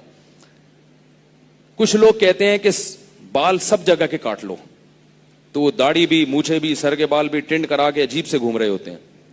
کچھ کہتے ہیں سب جگہ کے بال رکھ لو, جیسے کہ سکھ ہیں تو ہر جگہ کے بال ان کے بڑے ہوئے, بڑے ہی جا رہے ہیں. کیونکہ ایک فیصلہ کس سے کر رہے ہیں؟ عقل سے. انہیں کوئی بتانے والا نہیں ہے کہ صحیح کیا ہے غلط کیا. اگر کوئی ان کو کہے گا تو کہے گا تمہاری عقل ہوگی, میری عقل نہیں ہے. یہ کیا خیال ہے بھائی؟ ان کو یہ نہیں پتا ناخن کاٹنے ہیں بڑھانے ہیں. وہ تو ڈاکٹروں نے ان کو کہا کہ بیماریاں پھیلتی ہیں تو ناخن کاٹنا شروع کر دیے. جب تک ڈاکٹروں کی یہ تحقیق نہیں تھی انہیں ناخن کاٹنے کا رواج بھی نہیں تھا. اتنا ماحول خراب تھا یورپ کا ایک زمانے میں کہ میں نے ایک بیان میں اس کا تذکرہ کیا. میں نے ایک عرب کی کتاب پڑھی, اس نے 150-200 سال پہلے یورپ کے جو گندگی کے حالات تھے وہ بیان کیے ہیں. اس نے کہا, اس نے ایک پرانا شادی کارڈ نکال کے لایا کہیں سے. وہ جیسے شادی کارڈ ہوتے ہیں نا, اس پہ مضامین لکھے ہوئے ہوتا ہے نا, تو کوئی پرانا 100-150 سال پرانا کا برطانیہ کا اس کو شادی کارڈ مل گیا. برطانیہ میں رائل فیملی کا کہ شہزادے کی شادی تھی تو شادی کارڈ چھپے تھے اور رائل فیملیز کو اس میں دعوت دی گئی تھی. تو اس شادی کارڈ پہ جو ہدایات لکھی ہوئی تھیں اس ہدایات کا اس نے عربی میں ترجمہ کیا. وہ ہدایات یہ لکھی ہوئی تھیں کہ جتنے بھی شرکا شادی میں شرکت کے لیے آئیں گے رائل فیملی کے, ظاہر ہے رائل فیملی بھنگی چماروں کو تھوڑی بلائے گی بادشاہ لوگ جو ہیں, تو جتنے بھی شرکا آئیں گے ان تمام سے گزارش ہے کہ دسترخوان سے ناک صاف نہ کریں. نہیں یاری بات سمجھ, یہ ثبوت ہے باقاعدہ, دسترخوان سے ناک صاف نہ کریں. دوسری بات, پلیٹ میں تھوکیں نہیں, جو کھانے کا برتن ہے اس میں بلغم نہ تھوکیں. یہ رائل فیملی کا حال تھا, اور اس نے لکھا ہے کہ ترک خلافت میں جو مسلمانوں کا بادشاہ تھا, ترکوں کا جو خلافت عثمانیہ تھی, اس بادشاہ کے پاس جب یورپ کا کوئی بادشاہ ملاقات کے لیے آتا یا سفیر ملاقات کے لیے آتا, یا بادشاہ کی ملکہ سے یورپ کے کسی بادشاہ کی ملکہ ملاقات کے لیے آتی, تو ڈائریکٹ محل میں لانے کی اجازت نہیں تھی. اس کو پہلے لے جا کے سروس اسٹیشن پہ اس کی سروس ہوتی تھی, نہلایا جاتا تھا, اس کو خوشبو لگائی جاتی تھی, اس کے بعد بادشاہ کے محل میں آنے کی اس کو پرمیشن ملتی تھی. کیونکہ بادشاہ کہتا تھا ان کی بدبو سے ہمارا دماغ کیا ہو جاتا ہے, ملکہ کا بھی دماغ. وہ ملکہ تو مسلمانوں کی ملکہ بہت نفیس ہوتی تھی, وہ کہتے ان کی ملکہ سے بھی ملاقات کرنے سے پہلے اس کو کیا کرو, نہلا کے لاؤ. تو یہ صفائی کہاں سے سیکھی ہے انہوں نے؟ یہ مسلمانوں سے سیکھی ہے. تجارت مسلمانوں سے سیکھی, صفائی مسلمانوں سے سیکھی, سائنس اور ٹیکنالوجی. ایک انگریز نے یہ لکھا ہے کہ اگر مسلمانوں کی سائنس اور ٹیکنالوجی سے ہم فائدہ نہ اٹھاتے, جتنی ترقی آج ہے نا یہ 300 سال کے بعد ہوتی. مسلمانوں کی سائنسدانوں سے فائدہ اٹھا کے جو کام 300 سال بعد ہونا تھا وہ 300 سال پہلے ہو گیا ہے. اور اس نے یہ لکھا ہے کہ اس کی وجہ یہ تھی کہ قرآن جب دنیا میں آیا تو وہ واحد پہلی کتاب تھی جس نے لوگوں کو غور و فکر کرنے کا حکم دیا, غور و فکر کرنے کا حکم دیا. تو بھائی اگر ہم اس کتاب کو چھوڑ دیں, ہمارے پاس کوئی دوسرا آپشن نہیں ہے. تو کوئی بھی آپ کا ایمان پہ ڈاکہ ڈالے نا کہ بھائی یہ ایسا ہے, یہ یوں ہے, یہ حدیث کو فالو نہیں کرو, قرآن کو, تمہیں کس کو فالو کروں میں؟ پھر بتاؤں نا, تمہیں فالو کروں؟ تم اپنا بتاؤ پہلے. بارش سے بھاگا اور پرنالے کے نیچے آ کے کھڑا ہو گیا. اسلام سے بھاگے اور ایسی چیز کی طرف جا کے بھاگتے ہیں جن کے پاس کوئی ہدایت ہے ہی نہیں. میرے ایک دفعہ ایک عیسائی پادری سے بات ہوئی, عیسائی پادری سے انٹرنیٹ پر بات ہوئی. یہ میں نے کئی دفعہ یہ مناظرہ سنا چکا ہوں, بہت سارے نئے لوگ ہیں وہ بھی سن لیں گے. بات چیت ہوئی اس عیسائی پادری سے, آسٹریلیا کا تھا. میں نے اپنے آپ کو یہ شو نہیں کیا کہ میں مسلمان ہوں, میں نے ایک نیوٹرل بندہ شو کیا اپنے آپ کو, نہ غیر مسلم شو کیا, کیونکہ اپنے آپ کو مذاق میں بھی کافر کہنا یا ہندو کہنا یہ جائز نہیں ہے. یاد رکھو یہ ایسا مذاق ہے کہ اس کی ہمیں شریعت میں اجازت نہیں.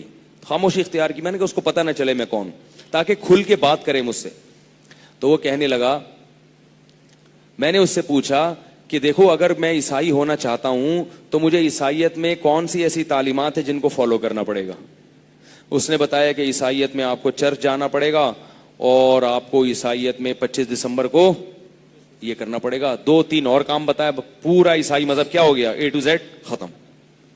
میں وہی 4 کام کرنے پڑیں گے. تو میں نے کہا ان 4 کاموں کے لیے اگر میں اللہ نہ کرے اپنا مذہب تبدیل کروں تو میرا تو پورا خاندان میرا بائیکاٹ کر دے گا. اچھی خاصا مجاہدہ ہے نا. تو میں ان 4 چیزوں کے لیے کہ اتوار کو میں چرچ جاؤں, 25 دسمبر کو کرسمس مناؤں, اور 2-3 اس طرح کے چھوٹے موٹے کام اور کر لو. تو یہ تعلیمات ہیں جس کے لیے عیسیٰ علیہ السلام دنیا میں آئے تھے, اور اتنی انہوں نے مارے کھائی تھی اور اتنی قربانیاں دی تھی. اللہ نے بغیر باپ کے پیدا کیا, پھر ماں کی گود میں ان کو بولنا سکھایا. یہ 4 چیزیں بتانے کے لیے. سمجھ میں نہیں آ رہی بات؟ بھئی یہ 4 چیزیں کہ بھئی چرچ جانا اتوار کو, اور اس میں تھوڑے سے گیت ویت ہوتے ہیں وہ پڑھ کے سن کے آ جانا, اور پھر یہ کرنا. اور کہہ رہے نہیں حضرت عیسیٰ علیہ السلام جو آئے تھے دنیا میں وہ تو بہت بڑی تعلیمات. تو میں نے کہا کہاں ہیں وہ تعلیمات؟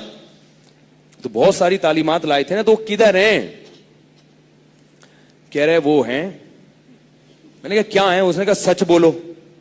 تو میں نے کہا یہ تو حضرت عیسیٰ بولتے تھے کہ سچ بولو, لیکن یہ تو گورے بھی یہی کہتے ہیں سچ بولو, یہ تو انگریز بھی یہ کہتا ہے سچ بولو, یہودی بھی کہتا ہے, ہندو بھی کہتا ہے. اس کے لیے عیسائی بننے کی کیا ضرورت ہے ہمیں بھائی؟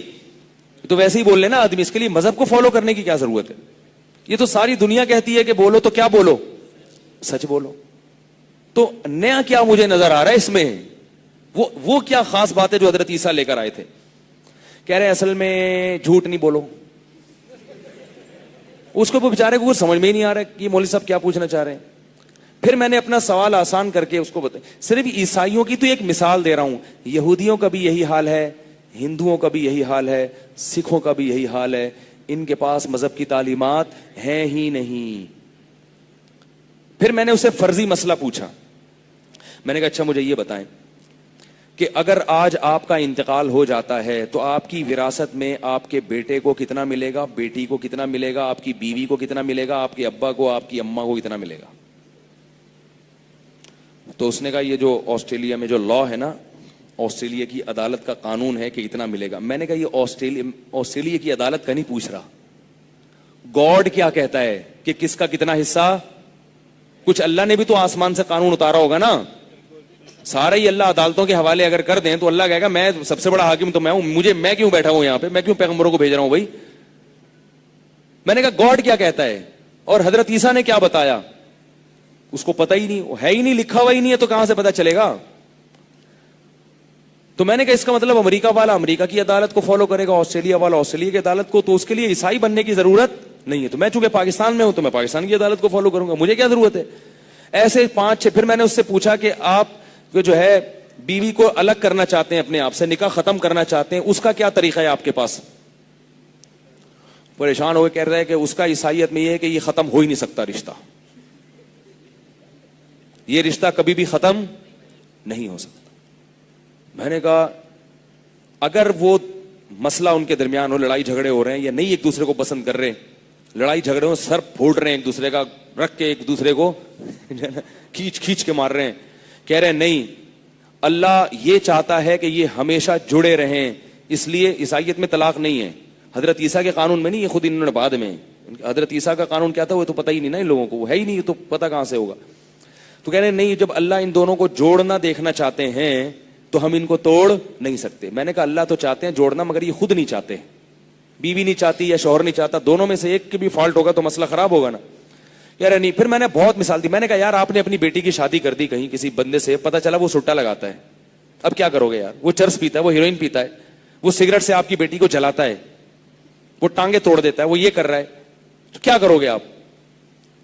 کہہ رہے یار وہ اب عیسائیت میں کیا ہے, طلاق ہے ہی نہیں. کہہ رہے ہم کیا کریں گے, ہم جو ہے نا ان کو مشورہ دیں گے بھئی محبت سے رہو. میں نے کہا یار اللہ کے بندے, آپ کی بیٹی پہ یہ ہو رہا ہے اور آپ اس کو مشورہ دیں گے. میں نے کہا یہ معاملہ برس کر لو, ایک آدمی ہے اس کی بیوی یہ سب کچھ کر رہی ہے, اٹھا کے شوہر کی دھنائی لگا رہی ہے,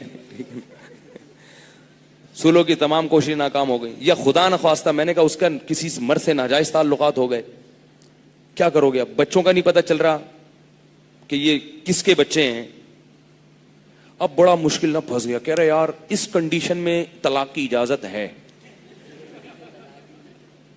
میں نے کہا بہت مشکل ہو گیا استاد. کیا ہو گیا, مشکل ہو. میں نے کہا میں قربانی دے کے آؤں, باپ دادا کے دین کو چھوڑوں اس ٹینشن میں پڑنے کے لیے. اول تو یہی نہیں پتا چل رہا کہ ہے بھی نہیں, ابھی بھی کنفیوژن ہے. میں نے کہا چلو اس کنڈیشن میں ہے, علیحدگی ہے, تو علیحدگی کا طریقہ کیا ہوگا. اس نے کہا عدالت جاؤ. میں نے کہا پھر آ گئے نا عدالت پہ. عیسائی مذہب میں کیا ہے کہ مرد جب بیوی کو چھوڑنا چاہتا ہے تو کیا کہے گا کہ چھوٹ جائے گا. میں نے کہا کہہ رہے گا وہ پتہ نہیں کیا کہے گا, وہ ہے ہی نہیں تو کہاں سے پتہ چلے گا. میں نے کہا یار یہ بیسک چیزیں نہیں ہیں. پھر میں نے پھر اس کو بتایا کہ اچھا مجھے, میں نے کہا پھر اس کو کہا کہ پھر اسلام اچھا نہیں ہے, جس کے پاس اپنی تعلیمات تو ہیں, تعلیمات تو ہے. میں نے کہا اسلام میں پتا چل جاتا ہے, باپ مرے تو قرآن نے بتایا بیٹے کا اتنا, بیٹی کا اتنا, ابا کا اتنا, اما کا اتنا. بیٹا بیٹی نہیں ہے, ابا اما ہے تو پھر اتنا, ابا اما بھی نہیں ہے, بیٹا بیٹی بھی نہیں ہے, بھائی بہن ہے تو پھر اتنا, بھائی بہن بھی نہیں ہے, چچا ہے بھتیجے تو پھر اتنا, دادا ہے تو اتنا. ایک ایک چیز کا ڈیفائن کر دیا. میں نے کہا میاں بیوی میں طلاق ہو گئی, بچے کہاں جائیں گے, قرآن و حدیث نے اس کو بتا دیا کہ وہاں اتنے سال رہیں گے, وہاں اتنے سال رہیں گے. خرچہ کس کے ذمہ ہوگا, باپ کے ذمہ ہوگا. وَعَلَى الْمَوْلُودِ لَهُ رِزْقُهُنَّ وَكِسْوَتُهُنَّ بِالْمَعْرُوفِ. شوہر کے ذمہ اولاد کا خرچہ, بیوی کا طلاق کے بعد بھی اس کے ذمہ عدت کے دوران اور جب تک وہ دودھ پلاتی رہے گی. آپ تو ہر چیز میں کس کو فالو کر رہے ہو, آسٹریلیا کے قانون. پھر میں نے کہا اس میں طلاق کا طریقہ بھی بتا دیا اسلام نے, ایک بھی ہوتی ہے, دو بھی ہوتی ہیں, تین بھی ہوتی ہیں. ایک اور دو کا یہ حکم ہے, تین کا یہ حکم ہے. پھر یہ بھی بتا دیا کہ دینی چاہیے, کب دینی واجب ہے, کب دینی سنت ہے, کب دینی بری ہے, ناجائز ہے, یہ بھی بتا دیا اسلام نے. بلا وجہ بیٹھے بیٹھے دو گے تو کیا ہے, بری حرکت ہے, حماقت ہے, ناپسندیدہ ہے. اور بعض کنڈیشن ایسی ہے کہ اس میں اگر نہیں دو گے تو گناہ گار ہو گئے, یہ بھی بتا دیا ہمیں. تو پورا ایک وراثت ہے. پھر میں نے کہا اچھا میں نے کہا میں اپنی بات آپ کو یوں سمجھاتا ہوں کہ دنیا کے کسی مذہب میں مفتی ہوتے ہیں اسلام کے علاوہ, روحانی پیشوا تو ہوتے ہیں, روحانی پیشوا ہوتے ہیں, ہندوؤں میں بھی ہوتے ہیں پنڈت, وہ آپ کی بگڑی بنانے کے لیے کچھ چیز دیں گے فلیتے پلیتے, آپ کو پڑھ کے دم درود کریں گے, کچھ جو ان کا دم ہوتا ہے انڈر منتر کلی کلندر ہو جا منتر چھو, وہ کرے گا, آپ سمجھو گے کچھ ہو رہا ہے کام. یہ تو ہوتے ہیں کام بنانے والے آپ کے. اسی طرح سکھوں میں بھی ہوتے ہیں, وہ اپنے پنڈت جی کے پاس جا کے کرتے ہیں, وہ کہتے ہیں سر پہ ہاتھ پھرواؤ بال نکل آئیں گے, بہت کچھ ہوتا ہے. میں نے کہا کہ لا بتانے والے, قانون بتانے والے, صبح سے لے کے شام تک کہ اسلام یا یعنی ہندوؤں کے پاس کوئی ایسا نظریہ ہے کہ ہندوؤں کے پنڈت بتاتے ہو ہندو مذہب میں اٹھنا اتنے بجے ہے, سونا اتنے بجے ہے, یہ کھانا ہے, یہ نہیں کھانا, یہ کرنا ہے, یہ نہیں کرنا, صبح سے لے کے شام تک کی جو انسانوں کی روٹین ہو اس کو بتانے والے ہندوؤں میں کوئی مفتی ہے کیا جو مسائل بتاتے ہوں؟ عیسائیوں میں کوئی, آپ کیا, میں نے وہ تو عیسائی تھا, میں نے کہا کوئی پادریوں میں کوئی مفتی ہے کہ اس کے پاس سارا دن کالز آتی ہوں اور وہ ان کو بتاتا ہو کہ بھائی یہ جائز ہے اور یہ ناجائز ہے؟ کہہ رہے نہیں ہوتے. ہوتے ہوں گے تو بولے گا نا, وہ کہہ رہے نہیں. انگریزوں میں ایک بات ہے کہ ہوتے صاف گو ہیں, یہ خوبی ہے, وہ اپنی خامیاں بھی نا زبان سے تسلیم کر لیتے ہیں. یہ اکثر, یہ سارے نہیں, انہوں میں ہر دھرم سب جگہ ہوتے ہیں, مان لیتے ہیں ہاں بھائی یہ. تو میں نے کہا بھائی پھر اسلام کے مقابلے میں جب کوئی تعلیمات ہی نہیں ہے تو ان تعلیمات میں یہ غور کرنا کہ صحیح تعلیمات کون سی اور غلط تعلیمات کون سی, یہ تو جب ہوگا نا جب دو تعلیمات ہوں اور ان میں ہمارے لیے فرق کرنا مشکل ہو رہا ہو, پھر ہم کہیں گے یہ صحیح ہے اور یہ غلط. جب ہے ہی نہیں تو پھر تو ایک ہی چیز رہ جاتی ہے نا, پھر تو اسلام رہ جاتا ہے. اللہ نے اسلام کے مقابلے میں کسی مذہب کو پنپنے ہی نہیں دیا تاکہ اللہ کی اپنے بندوں پر حجت تمام ہو جائے. میں نے کہا کہ میں تو بہت ہی نالائق قسم کا مفتی ہوں, صبح سے لے کے رات تک فون بجتا رہتا ہے, دم درود کے لیے نہیں, صبح سے لے کے رات. پھر میں کھل گیا نا اس کو, میں نے پورا بتا دیا میں کیا ہوں. میں نے کہا میں تو ایک نالائق آدمی ہوں, صبح سے لے کے رات تک فون بجتا رہتا ہے اور فون پہ یہ مسئلے ہوتے ہیں کہ یہ جاب جائز ہے یا ناجائز ہے, میں نے فلاں کو میں انویسٹمنٹ کی ہے, یہ تجارت کا طریقہ, انویسٹمنٹ میں پروفٹ کا ریشو یوں ہوگا, پروفٹ کا طریقہ یہ ہوگا, یہ جائز ہے یا نہیں ہے. اسٹاک ایکسچینج میں شیئرز کا کاروبار حلال ہے یا حرام ہے. ایک نئی کمپنی وجود میں آئی ہے ٹینز کے نام سے, اس کا بزنس جائز ہے یا نہیں. انٹرنیٹ پہ آن لائن ٹریڈنگ اسلام کی روح سے جائز ہے یا, بول لو نا کیا جا رہا ہے آپ کا, جائز ہے یا نہیں. میں نے کہا وکیلوں سے الگ پوچھا جاتا ہے, مفتیوں سے الگ پوچھا جاتا ہے. وکیل سے یہ پوچھا جاتا ہے کہ پاکستان کے قانون کے مطابق جائز ہے یا نہیں. علماء سے یہ پوچھا جاتا ہے کہ اللہ کے قانون کے مطابق جائز ہے یا نہیں ہے. میں نے کہا حتیٰ کہ لوگ عدالت سے طلاق لینے کے بعد ان کو پتا ہے کہ پاکستان کے قانون میں یہ طلاق شمار ہو گئی ہے, میاں بیوی کا نکاح ختم ہو گیا ہے, اس کے باوجود فون کر کے پوچھتے ہیں کہ اللہ کے قانون کے مطابق عدالت کا یہ فیصلہ صحیح ہے یا غلط ہے, یہ نکاح اللہ کے ہاں بھی ٹوٹا ہے یا نہیں ٹوٹا. میں نے کہا ایک ایک چیز, میں نے کہا کبھی آ جائیں تو آپ کو فون سنوا دوں گا. سارا دن یہی ہوتا رہتا ہے. اس کا مطلب تعلیمات کس کے پاس ہیں؟ پھر پوچھتے ہیں لوگ یہ چکن حلال ہے یا حرام ہے, یہ گوشت حلال ہے یا حرام ہے. کل کوئی مجھ سے آگے پوچھ رہا ہے ہرن کی قربانی جائز ہے یا نہیں ہے. بقرعید میں وہ کیا ذبح کرنا چاہ رہے تھے؟ ہرن. میں نے کہا بکرے نہیں کٹ رہے یار یہاں لوگوں سے, ہرن کی قربانی جائز ہے نہیں. عبادت کا پورا ایک باب ہے. یہ تو معاملات ہیں جنہوں ہمیں اسلام نے بتائے ہیں. نکاح اور طلاق ہے, پھر تجارت ہے, کاروبار ہے, پھر شفا, پھر اسلام میں کچھ چیزیں ایسی بتائی ہیں جو پوری دنیا میں کہیں بھی نہیں تھی, جن کا تعلق معاملات سے. مثال کے طور پر آپ کا گھر ہے, آپ کا پڑوسی گھر بیچ رہا ہے, پوری دنیا کیا کہتی ہے اس کا گھر ہے, جس کو چاہے بیچے. اسلام نے یہاں کیا پابندی لگا دی؟ پڑوسی سے پوچھے بغیر نہیں بیچ سکتے.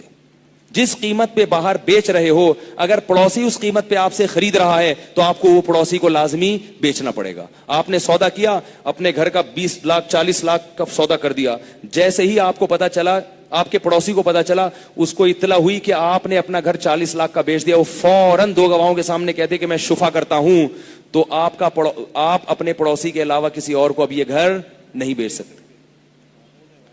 کیوں؟ اس لیے کہ پراپرٹی تقسیم ہوتے ہوتے کیا ہوتی ہے؟ چھوٹی ہو جاتی ہے. تو اسلام یہ چاہتا ہے کہ پراپرٹی بڑھے. ایک ہمارے استاد سے فزکس کے ٹیچر, انہوں نے ایک کہا کہ معاشیات کا ایک بہت بڑا مسئلہ ہے, وہ یہ ہے کہ یہ جو کسان ہے نا، کسان، یا آپ کسی بھی اکنامکس کے ماہر سے پوچھیں وہ مانے گا کہ دنیا کا بہت بڑا مسئلہ ہے جس پہ اکنامکس کے ماہرین بیٹھے ہوئے، ان کا کوئی حل ان کے پاس ہے ہی نہیں. وہ یہ ہے کہ جب کسان کی موت واقع ہوتی ہے تو اس کی زمین کے بٹوارے ہو جاتے ہیں، بیٹوں میں بیٹیوں میں تقسیم ہو جاتی ہے. تقسیم ہو کر ہر ایک کی ملکیت میں زمین کیا ہو جاتی ہے؟ چھوٹی، جس سے پیداوار میں کمی ہوتی ہے. کیونکہ آپ کے پاس جتنی بڑی زمین ہوگی، ایک ہی آدمی اس کی اگر نگرانی کرے گا تو پیداوار زیادہ ہوگی، چھوٹے چھوٹے ٹکڑوں میں نہیں ہوتی اتنی. 10ویں کلاس میں تھا، ہمارے فزکس کے ٹیچر نے کہا کہ اسلام کے اس نظام کی وجہ سے معاشی نظام میں پیچیدگیاں پیدا ہو رہی ہیں. آئی بات سمجھ میں؟ وہ ان کا مقصد اسلام پہ اعتراض نہیں تھا، لیکن انہوں نے کہا کہ ایک مسئلہ ہے، ایک دنیا کے لیے بڑا ایشو ہے کہ وراثت کا جو اسلام نے نظام دیا ہے اس سے کیا ہو رہا ہے؟ پراپرٹی تقسیم ہو رہی ہے. میرے ذہن میں فوراً اس کا اس وقت جواب آیا. میں نے ان کو دیا نہیں، میں بالکل بچہ تھا. میں نے کہا اس کا حل اسلام نے کیا رکھا ہے؟ شفا. شفا کا کیا مطلب؟ آپ کو باپ سے زمین ملی، آپ بیٹے ہیں، اتنا سا ٹکڑا مل گیا آپ کو، ساتھ والا کس کو ملا؟ آپ کے بھائی کو. شریعت کہتی ہے جب آپ یہ زمین بیچو گے تو کس کو بیچو گے؟ بھائی کو. بھائی کے علاوہ اس کی پرمیشن کے بغیر آپ بیچ نہیں سکتے. تو اس سے کیا ہوگا؟ پھر جب وہ بھائی بیچے گا وہ کہیں اور نہیں بیچ سکتا، وہ اپنے شریک کو بیچے گا. تو وہ جو اسلام نے تقسیم کیا تھا وہ دوبارہ کیا ہو رہا ہے؟ وہ واپس اپنی اصل شکل پہ آ رہا ہے. ملکیت خود بخود ایک آدمی کی دوبارہ سے. اسلام نے اگر وراثت کا نظام دیا تو اس سے جو پیچیدگیاں پیدا ہو رہی ہیں اس کا آلٹرنیٹ بھی کیا. یہ 1400 سال پہلے اس نبی نے یہ پروگرام پیش کیا، محمد صلی اللہ علیہ وسلم نے، جو لکھنا پڑھنا نہیں جانتے تھے، اور اس وقت صحابہ کو پتہ بھی نہیں تھا کہ اس کی کیا حکمتیں ہیں. بس دے دیا آرڈر ہے بھائی. یہ تو 1500 سال کے بعد جا کے میری سمجھ میں آیا کہ یار یہ اتنی بڑی حکمت ہے کہ اس پیچیدگی سے بچنے کے لیے اسلام میں اس کا کیسا آلٹرنیٹ دیا ہے کہ آپ پڑوسی کی اجازت کے بغیر چیز نہیں بیچ سکتے، وہ خریدے گا آپ سے. تو بھائی جب اللہ کی کتاب کے مقابلے میں کچھ ہے ہی نہیں ہمارے پاس، جب اسلام کے مقابلے میں کچھ ہمارے پاس ہے ہی نہیں، تو کیا کرنا ہے ہم نے؟ یہی ہے، اسی کو فالو کرنا ہے. اور یہ اللہ نے، اور یہ بھی اسلام کے برحق ہونے کی علامت ہے، کیونکہ یہ دین اللہ کا تھا تو اللہ نے اس کے مقابلے میں کسی مذہب کو دنیا میں پنپنے دیا ہی نہیں ہے. اللہ نے کہا ٹھہرنے نہیں دوں گا. جیسے اللہ سچے نبی کے مقابلے میں جھوٹے کو پنپنے نہیں دیتے. مرزا غلام احمد کا بیچارے کے ساتھ کیا ہوا ہے؟ بیچارہ تو نہیں کہنا چاہیے، کیا ہوا اس کے ساتھ دیکھ لو.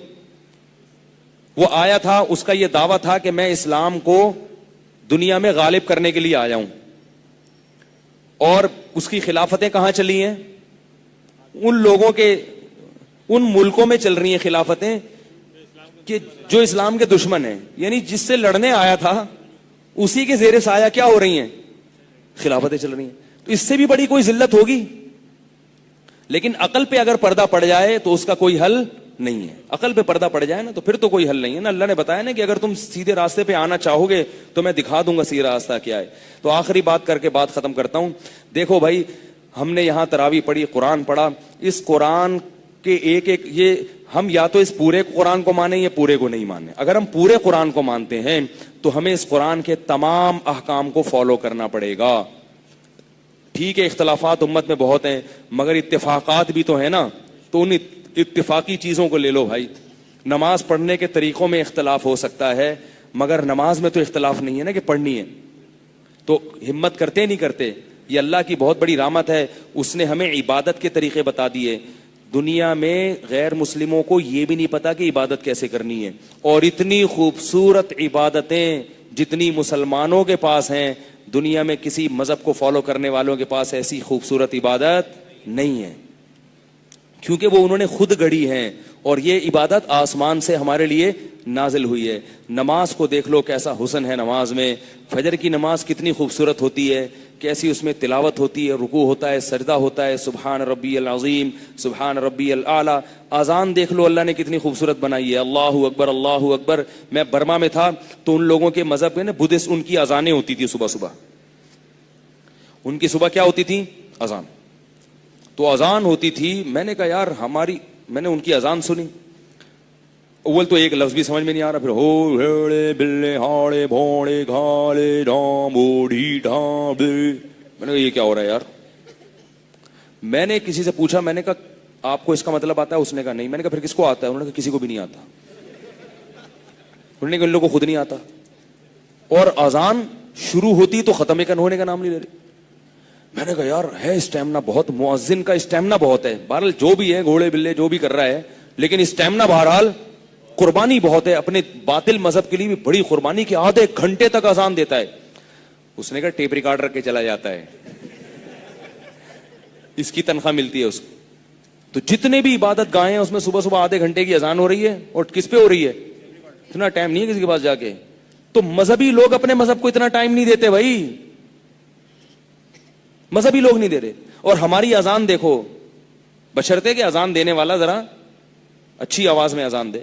جن کی سمجھ میں نہیں بھی آتی نا, وہ بھی کیا کہتے ہیں, یار کچھ اس میں نورانیت ہے, کچھ خوبصورتی اس میں. میرا خطبہ جمعے کا انٹرنیٹ پر گیا, عربی میں ہے, تو اس میں ایک غیر مسلم انگریز عورت کے کمنٹس تھے کہ میں اس خطبے کو کئی بار سن چکی ہوں اور اس سے ایسا روحانی سکون ملتا ہے کہ میں بتا نہیں سکتی. وہ انگریز عورت ہے, نام اس کا لکھا ہوا ہے انگلش ہے, حالانکہ اس کی سمجھ میں ایک لفظ بھی نہیں آ رہا, لیکن اس میں روحانی سکون ملتا ہے. ایک انگریز نے سورہ آپ کو بتایا, جب یہ قاری عبد الباسط رشیا کے دورے پہ گئے تھے, اب اس کے ساتھ ضیاء الحق کے ساتھ, کئی ایتھیسٹ جو اللہ کے وجود کے منکر ہیں وہ قاری عبد الباسط کی تلاوت سن کے مسلمان ہو گئے تھے, حالانکہ ان کو تلاوت سمجھ میں نہیں آئی. انہوں نے کہا یار یہ اتنا خوبصورت کلام, آسمانی کلام ہو سکتا ہے. جیسے نجاشی نے جب سنا تھا نا تو بے تحاشا رونے لگا تھا.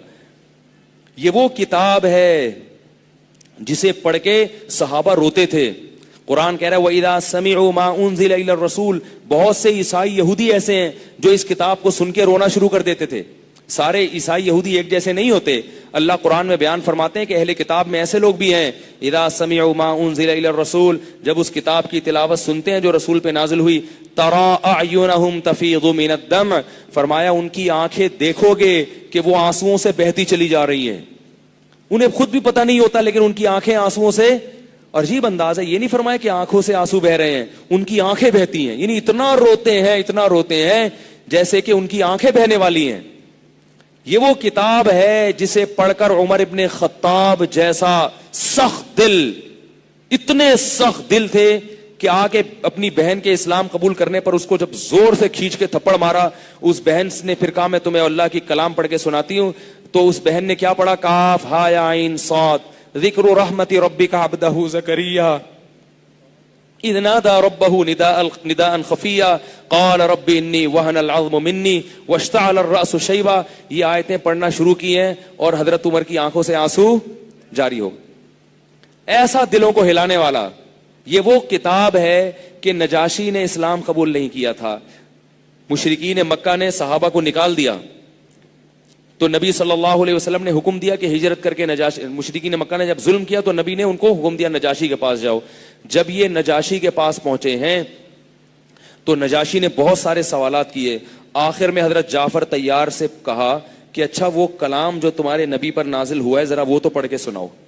نجاشی نے حضرت عیسیٰ کی پاک دامنی انجیل میں پڑھی تھی, قرآن ابھی تک اس کی نظر سے نہیں گزرا تھا. وہ حضرت مریم کی پاک دامنی کہاں پڑھی تھی اس نے, انجیل میں, قرآن اس نے ابھی تک نہیں پڑھا تھا. تو حضرت جعفر طیار نے سورہ مریم پڑھنا شروع کی, ذکر رحمت ربک عبدہ زکریا. اے محمد صلی اللہ علیہ وسلم یہ کتاب تیرے رب کی وہ رحمت جو اس نے زکریا پر کی, اس رحمت سے اس کا تذکرہ شروع ہوتا ہے.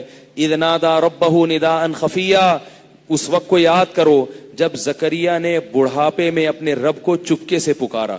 سب کے سامنے کیوں نہیں پکارا, اس لیے کہ اس قسم کی دعا مانگ رہے تھے کہ سب کے سامنے مانگتے تو لوگ مذاق اڑاتے, اس لیے چپکے سے جا کے اللہ کو پکار رہے ہیں کہ ربی انی وہن العظم منی, اے اللہ میری ہڈیاں بوسیدہ ہو چکی ہیں, واشتعل الراس شیبا, میرے سر کے بال دھک سفید ہو چکے ہیں, وامرأتی عاقر, میری بیوی بانج بھی ہے اور بوڑھی بھی ہو گئی ہے, ولم اکم بدعائک ربی شقیا, لیکن تیری رحمت سے مایوس نہیں ہوں, مجھے حبلی من لدنک ولیا, اس عمر میں ایک بیٹا دے دے, ایک بیٹا دے دے.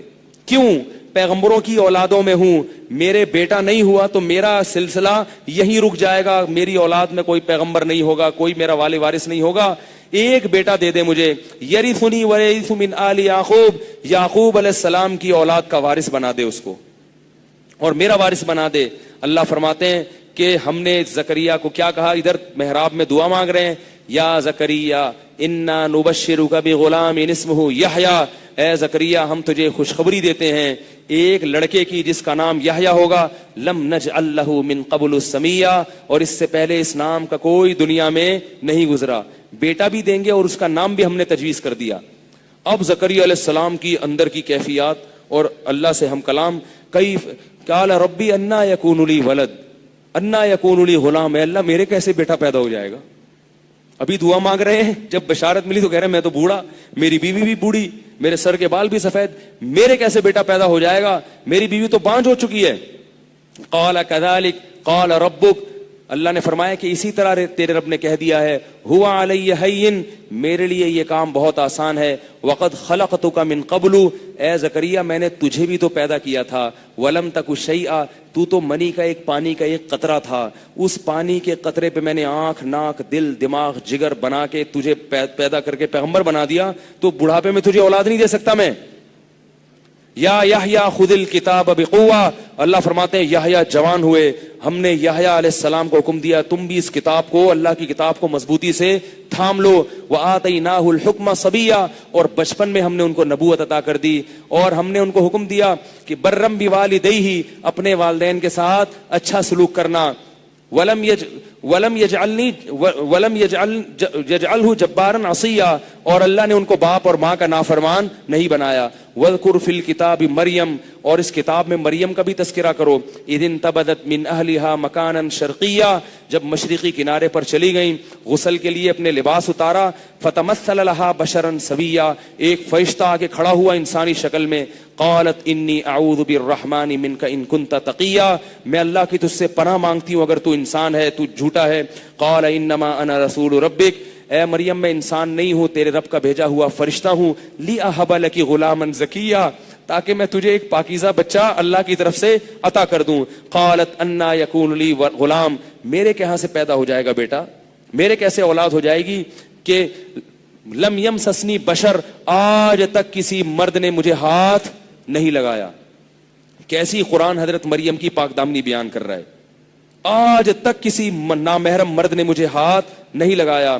قال کذالک, اے مریم اللہ نے اسی طرح کر دیا ہے, اور اللہ تجھے بغیر شوہر کے بیٹا اس لیے دے رہا ہے, لنجعلہ آیۃ للناس, پوری انسانیت کے لیے اللہ اس کو بہت بڑی نشانی بنا دے گا. فاجاءها المخاض الى جذع النخلہ, جب حمل کی تکلیف ہوئی اللہ فرماتے ہیں کھجور کے درخت کے قریب آئیں اور کہنے لگیں یا لیتنی مت قبل ھذا وکنت نسیا منسیا, ہائے کاش اس دن سے پہلے میں مر جاتی, میرا نام و نشان ختم ہو جاتا. کتنی بڑی آزمائش میں اللہ نے مجھے ڈال دیا, میں لوگوں کو کیا منہ دکھاؤں گی. اللہ فرماتے ہیں ہم نے مریم کو وحی کی کہ جب تو بچہ جن لے, حزی الیک بجذع النخلۃ تساقط علیک رطبا جنیا فکلی واشربی فکلی وشربی, اے مریم یہ کھجور کا درخت ہے, اس کو جھاڑ کے کھجوریں کھا اور اپنی آنکھیں ٹھنڈی کر, اور اس چشمے سے پانی پی, اور جب تیری قوم تجھ سے آ کے پوچھے کہ یہ تیرے بیٹا کیسے پیدا ہو گیا تو کہہ دینا انی نذرت للرحمن صوما فلن اکلم اليوم انسیا, کہ میں نے آج اللہ کے لیے خاموشی کا روزہ رکھا ہوا ہے, آج میں اپنی زبان کو حرکت نہیں دے سکتی. حضرت مریم پریشان ہے کہ اللہ نے ایسے موقع پہ بولنے سے منع کر دیا جب بولنے کی ضرورت سب سے زیادہ ہو. اب پریشان ہے کہ کیا ہوگا. اللہ فرماتے ہیں اس بچے کو لے کر اپنی قوم کے پاس آئیں, قوم کیا کہنے لگی, یا مریم لقد جئت شیئا فریا, اے مریم بہت بڑا جرم کر کے آئی ہے. ما کان ابوک امرأ سوء وما کانت امک بغیا, نہ تیرا باپ برا آدمی تھا نہ تیری ماں نے کبھی زنا کیا. اتنے خوبصورت پیغمبروں کے خاندان میں پیدا ہو کے یہ کیا بغیر شوہر کے کیسے بیٹا پیدا کر کے آئی ہے. تو فوراً کہنے لگی, اشارہ کرنے لگی کہ اس بچے سے بات کرو. اللہ فرما رہے مریم نے کیا کہا, اس بچے سے پوچھو, اشارہ کر کے کہا, اور کہا کہ میں اشارے سے بتایا میں بول نہیں سکتی. قالوا کیف نکلم من کان فی المہد صبیا, اے مریم کیسی باتیں کر رہی ہے, جو بچہ تیری گود میں ہے ہم اس سے کیسے ہم کلام ہو سکتے ہیں, وہ بھلا کیسے بتائے گا.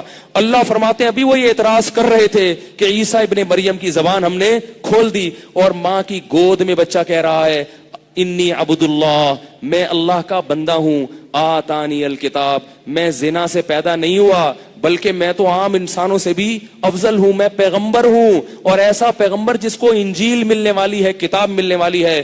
آتانی الکتاب وجعلنی نبیا، میرے رب نے مجھے نبی، یہ بچہ بول رہا ہے ماں کی گود میں، وجعلنی نبیا وجعلنی مبارکن اینما کنت، جہاں بھی زمین میں جاؤں گا برکتیں میرے ساتھ ساتھ گھومیں گی۔ وبرم بوالدیہ وجعلنی مبارکن اینما کنت واوصانی بالصلاۃ والزکاۃ، میں ولد الزنا نہیں ہوں، میں ایسی باتوں کا حکم دینے کے لیے آیا ہوں جو بہت ہی بڑے لوگ جو باتیں کیا کرتے ہیں وہ کیا ہے، میں نماز کا اور زکوٰۃ کا حکم دینے کے لیے آیا ہوں۔ وبرم بوالدتی، اور اللہ نے مجھے میری ماں کے ساتھ اچھا سلوک کرنے والا بنایا۔ ولم یجعلنی جبارا شقیا، ماں کے ساتھ پوری زندگی کبھی بد اخلاقی نہیں کروں گا۔ یہ میری تربیت بچپن میں ہو چکی ہے۔ جب حضرت جعفر طیار نے یہ تقریر کی ہے، سورہ مریم پڑھ کے سنائی، آپ کو تو عربی نہیں آتی نا، یہ اردو میں مزہ نہیں ہے سورہ مریم کا، عربی میں ہی ہے۔ جب حضرت جعفر طیار نے وہ تقریر نجاشی کے سامنے کی ہے، حدیث میں آتا ہے حضرت جعفر طیار اور جو دوسرے روات ہیں وہ بیان کرتے ہیں، نجاشی اتنا رویا، جیسے تلاوت شروع کی نا، رونا شروع کیا نجاشی نے۔ وہ اور اس کے ارد گرد جتنے پادری بیٹھے ہوئے تھے، بڑی بڑی داڑیاں ان کی، رو رو کے ان کی داڑیاں تر ہو گئیں۔ جب حضرت جعفر طیار خاموش ہوئے تو نجاشی نے کہا، خدا کی قسم یہ وہی کلام ہے، اس کا لانے والا وہی ہے جو عیسیٰ ابن مریم کو اور موسیٰ علیہ السلام کو تورات دے کر گیا ہے۔ یہ ایک ہی چراغ سے نکلے ہوئے دو نور ہیں، الگ الگ نہیں ہیں۔ ایسا کلام انسانوں کا کلام ہو نہیں سکتا۔ تو بھائی یہ ایسا کلام ہے جسے بغیر سمجھے پڑھ کے بھی لوگ کیا کرتے ہیں، روتے ہیں، آنکھیں بہتی ہیں ان کی۔ تو میرے بھائی اگر ہم اس کو چھوڑیں گے تو ہمارے پاس اور کوئی ٹھکانہ، بولو بھائی، نہیں ہے، کوئی ٹھکانہ کہیں بھی نہیں ہے ہمارے پاس سر چھپانے کی جگہ۔ تو اس قرآن کے احکام کو فالو کرو۔ میں بتا رہا تھا کچھ اختلافی ہیں جن کی تشریح میں بہت سارے ایسے ہیں جو قرآن میں اللہ نے اتنے واضح انداز میں بیان کر دیا، ان میں دو رائے نہیں ہے۔ اب چونکہ یہ اختتامی بیان ہے، میں وہ موٹے موٹے قرآن کے احکام بیان کرنے میں آپ کے 5-10 منٹ لوں گا اگر اجازت ہے، تاکہ ہم ان احکام کو فالو کریں۔ قرآن نے سب سے پہلا حکم ہمیں کیا دیا ہے؟ توحید۔ ہم اللہ کے سوا کسی کی عبادت نہیں کریں گے۔ یا اللہ مدد ہے، یا رسول اللہ مدد نہیں ہے۔ اس کے لیے قرآن بنیادی طور پہ نازل ہوا۔ ایاک نعبد، سب سے اہم حکم جس کو قرآن میں سب سے زیادہ بیان کیا ہے وہ کون سا ہے؟ نماز ہے۔ بھائی میں بھی عزم کرتا ہوں، آپ لوگ بھی پورے سال اگلے رمضان تک انشاءاللہ نماز کبھی ضائع، بولو بھائی، نہیں ہونے دیں گے، نہیں ہونے دیں گے۔ یہ تو ہمارا دین ہے، اللہ نے حکم دیا۔ اگر ہم اللہ کو مانتے ہیں تو اس کی ماننی پڑے گی، نہیں مانتے تو پھر بھائی ہندو بن جاؤ نا بھائی، پھر عیسائی بن جاؤ، پھر یہودی بن جاؤ۔ تو نماز پڑھنی پڑے گی۔ تیسرا حکم اللہ نے زکوٰۃ اور صدقات و خیرات۔ اللہ کو بخیل آدمی پسند، جہاں اللہ نے تہجد کا ذکر کیا نا، وہاں اللہ نے نفلی صدقات کا ذکر کیا ہے۔ تہجد فرض نہیں ہے نا، تو نفلی صدقہ بھی فرض نہیں ہے، لیکن اللہ نے فرمایا جو جنتی لوگ ہیں وہ تہجد بھی پڑھتے ہیں اور دن میں اللہ کی راہ میں خرچ بھی کرتے ہیں۔ پتہ چلتا ہے کہ اللہ کو کنجوس آدمی پسند نہیں ہے، تو خرچ کرنے والے بنو۔ اور اللہ نے بتایا من ذا الذی یقرض اللہ قرضا حسنا، تم جو بھی خرچ کر رہے ہو خیر کے کاموں میں، اللہ کو قرضہ دے رہے ہو، قرضہ یہ ضائع نہیں ہو رہا، ایک ایک چیز کی رسید بن رہی ہے، اور یہ اللہ کئی گنا بڑھا کر لوٹائے گا۔ اور نبی نے فرمایا کہ صدقے سے مال کبھی بھی کم نہیں ہوتا، اور سب سے زیادہ فضیلت اپنے قریبی رشتہ دار، ان کو بغیر ضرورت کے بھی دے دیا کرو۔ ابو طلحہ انصاری نبی کے پاس آئے، عرض کیا یا رسول اللہ نے فرمایا کہ تم نیکی کی حقیقت کو اس وقت تک نہیں پہنچ سکتے جب تک محبوب چیز کو صدقہ نہیں کرو، تو میری محبوب چیز تو میرا باغ ہے، میں اس کو صدقہ کر رہا ہوں۔ صحابہ سن کے اتنی بڑی بڑی چیزیں صدقہ کر دیتے تھے۔ ہم صدقے پر 1 گھنٹہ بیان سن کے کیا کریں گے؟ 5 روپے مسجد کے ڈبے میں ڈال کے 5 آدمی وہ بھی چلے جائیں گے۔ ابو طلحہ انصاری نے کہا کہ اللہ نے کہا بھئی محبت جب تک قبول نہیں ہے جب تک محبوب چیز نہیں، اپنا باغ۔ میں یہ نہیں کہہ رہا آپ لوگ اپنے باغ اور اپنی دکانیں کریں، جس میں جتنا حوصلہ جتنا توکل ہے وہ اسی حساب سے چلے۔ صحابہ میں توکل زیادہ تھا تو باغ دے دیا انہوں نے۔ تو عرض کیا یا رسول اللہ کس کو دوں؟ میں ہوتا میں کہتا مجھے دو، کیا خیال ہے؟ آپ ہوتے آپ کہتے یار مجھے دو. کیا خیال ہے بھائی کوئی ہم صدقے پر بیان بھی کرتے ہیں تو ہماری نیت ہوتی ہے یار اتنا کیا تو تھوڑا سا آئے نا. کیا خیال ہے بھائی؟ یا میری مسجد میں چندہ وہ بھی میری مسجد میں لگ جائے. دوسرے کے مدرسے میں تو سوال ہی پیدا نہیں ہوتا. دوسری مسجدیں بھی ساری خراب ہیں, دوسرے مدرسے بھی سارے پکوڑے بیچتے ہیں, مدرسہ بھی ہمارا ہی اچھا ہے, مسجد بھی ہماری ہی سب سے اچھی ہے. یہ میری سوچ ہے, کسی پہ میں اعتراض نہیں کر رہا, ہوتی ہے عام طور پر. تو ہم ہوتے ابو طلحہ انصاری آتے اور کہتے کہ میرا باغ ہے میں کس کو گفٹ کروں. میں کہتا یار بہت برے حالات چل رہے ہیں یار, آج بہت برے حالات چل رہے ہیں. بہت اچھا ہوا, ایسا لگتا ہے کہ اللہ کی طرف سے کوئی الہام ہوا ہے تمہیں کہ انہی سے جا کے پوچھو. نبی سے زیادہ مسکین اور غریب, نبی کی 9 بیویاں تھیں اور گھر میں کھانے کو چولہا نہیں جلتا تھا. اتنی بڑی پیشکش تھی, نبی کہتے تھے مجھے دے دو. نبی کے کہنے پہ ہی تو لا رہے ہیں. نبی نے فرمایا اپنے چچا زاد بھائیوں کو دے دو. کس کو دے دو؟ پوری پراپرٹی. کس کو؟ چچا کے بیٹے کو دے دو. اس میں بتا دیا کہ رشتہ داری جوڑنے کے لیے خرچ کرنا پڑتا ہے. آج رشتہ داری جوڑنے کے لیے لفافے تو چلتے ہیں, جیب سے روکڑا نہیں نکلتا بلکہ کھا رہے ہیں اسے گھسیٹ گھسیٹ کے. رشتہ داروں کو بھی وراثت نہیں دے رہے اور خون چوس رہے ہیں. خرچ کرنے والے بنو, کھلانے والے بنو. اللہ کو دینے والا ہاتھ لینے والے ہاتھ سے پسند. یہ قرآن کی تعلیم ہے. الحمد سے لے کے والناس تک سینکڑوں مرتبہ اگر نماز کا ذکر ہے تو سینکڑوں مرتبہ خرچ کرنے کا ذکر ہے. سینکڑوں مرتبہ خرچ کرنے کا ذکر ہے. کنجوس آدمی اللہ کو پسند نہیں ہے. سانپ بن کے نہ بیٹھ جاؤ دولت پہ, اس کو آگے بھیجو, اللہ کے یہاں بھیجو. اللہ نے کیا فرمایا؟ فَأَمَّا مَنْ أَعْطَى وَاتَّقَى, جس نے دیا اور اللہ سے ڈرا, فَسَوْفَ نُيَسِّرُهُ لِلْيُسْرَى, اس کے لیے جنت کے راستے کو آسان. إِنَّمَا نُطْعِمُكُمْ لِوَجْهِ اللَّهِ لَا نُرِيدُ مِنْكُمْ جَزَاءً وَلَا شُكُورًا. اللہ فرماتے ہیں نیک لوگ غریبوں کو کھلاتے ہیں اور کھلاتے ہوئے کہہ رہے ہوتے ہیں شکریہ نہیں ادا کرنا, شکریہ نہیں ادا کرنا, تھینک یو نہ کہنا, کچھ بھی نہ کہنا, کیونکہ ہم تمہیں خوش کرنے کے لیے کھلا ہی نہیں رہے, ہم تو اس خدا کو خوش کرنے کے لیے کھلا رہے ہیں. پھر وہ غریب پوچھتے ہیں کہ اس کو کیوں خوش کرنا چاہتے ہو؟ انا نخاف من ربنا یوما عبوسا قمطریرا.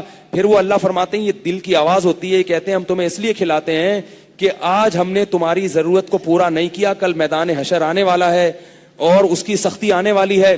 ہم تمہیں تمہارے واسطہ دے کے اللہ سے کیا کریں گے؟ اس سختی کو دور کروائیں گے کہ اللہ دنیا میں ہم نے تیری مخلوق کی مصیبت دور کی, آج تو اس مصیبت کو ہم سے دور کر دے. اس دن کا ڈر ہے جس وجہ سے ہم تمہیں کھلا رہے ہیں, لہذا ہمیں تم سے شکریہ بولو بھائی نہیں چاہیے. اور آج کیا ہوتا ہے, ایک پنکھا لگا دیا, اس پہ اسٹیکر لگواتے ہیں کہ یہ ستار بھائی نے لگوایا ہے اور اس میں غفار بھائی کا بھی تعاون رہا ہے, کیونکہ اگر غفار کا نام نہیں بولے گا اس میں 5 روپے تو میں نے بھی دیے تھے. پھر اس میں پورا شجر نسب کس کے اصال ثواب کے لیے, وہ قبر میں جو محمد شاہ کے قبرستان میں جو 5ویں نمبر پہ قبر ہے نا دادا کی, ان کے لیے. بھائی دل میں نیت کر لو, اللہ دلوں کے حالات کو جانتا ہے, اس کو خود بخود وہاں پہنچا دے گا, بتانے کی ضرورت نہیں ہے کس کے حساب ہے. دل میں نیت کر لی والدین کے لیے کافی ہے. تو 2 کام آ گئے, جلدی جلدی 2-4 اور بتا دوں. دوسرا, اللہ نے قرآن میں فرمایا تعالوا آؤ میں تمہیں بتاتا ہوں کیا چیزیں حرام ہیں. اللہ نے خود بتایا جن چیزوں کو ہم پسند نہیں کرتے, اس میں شرک ہے اور نماز ہے, صدقات و خیرات ہیں, اور اللہ کے حقوق کے بعد سب سے بڑا حق کس کا ہے؟ والدین کا. اس میں تو کچھ ہے ہی نہیں. والدین کا اتنا حق اللہ نے بیان کیا, اتنا حق بیان کیا. عیسیٰ ابن مریم پیدا ہوتے ہوئے کہہ رہے ہیں کہ مجھے اللہ نے حکم دیا کہ میں اپنی ماں سے اچھا سلوک کروں.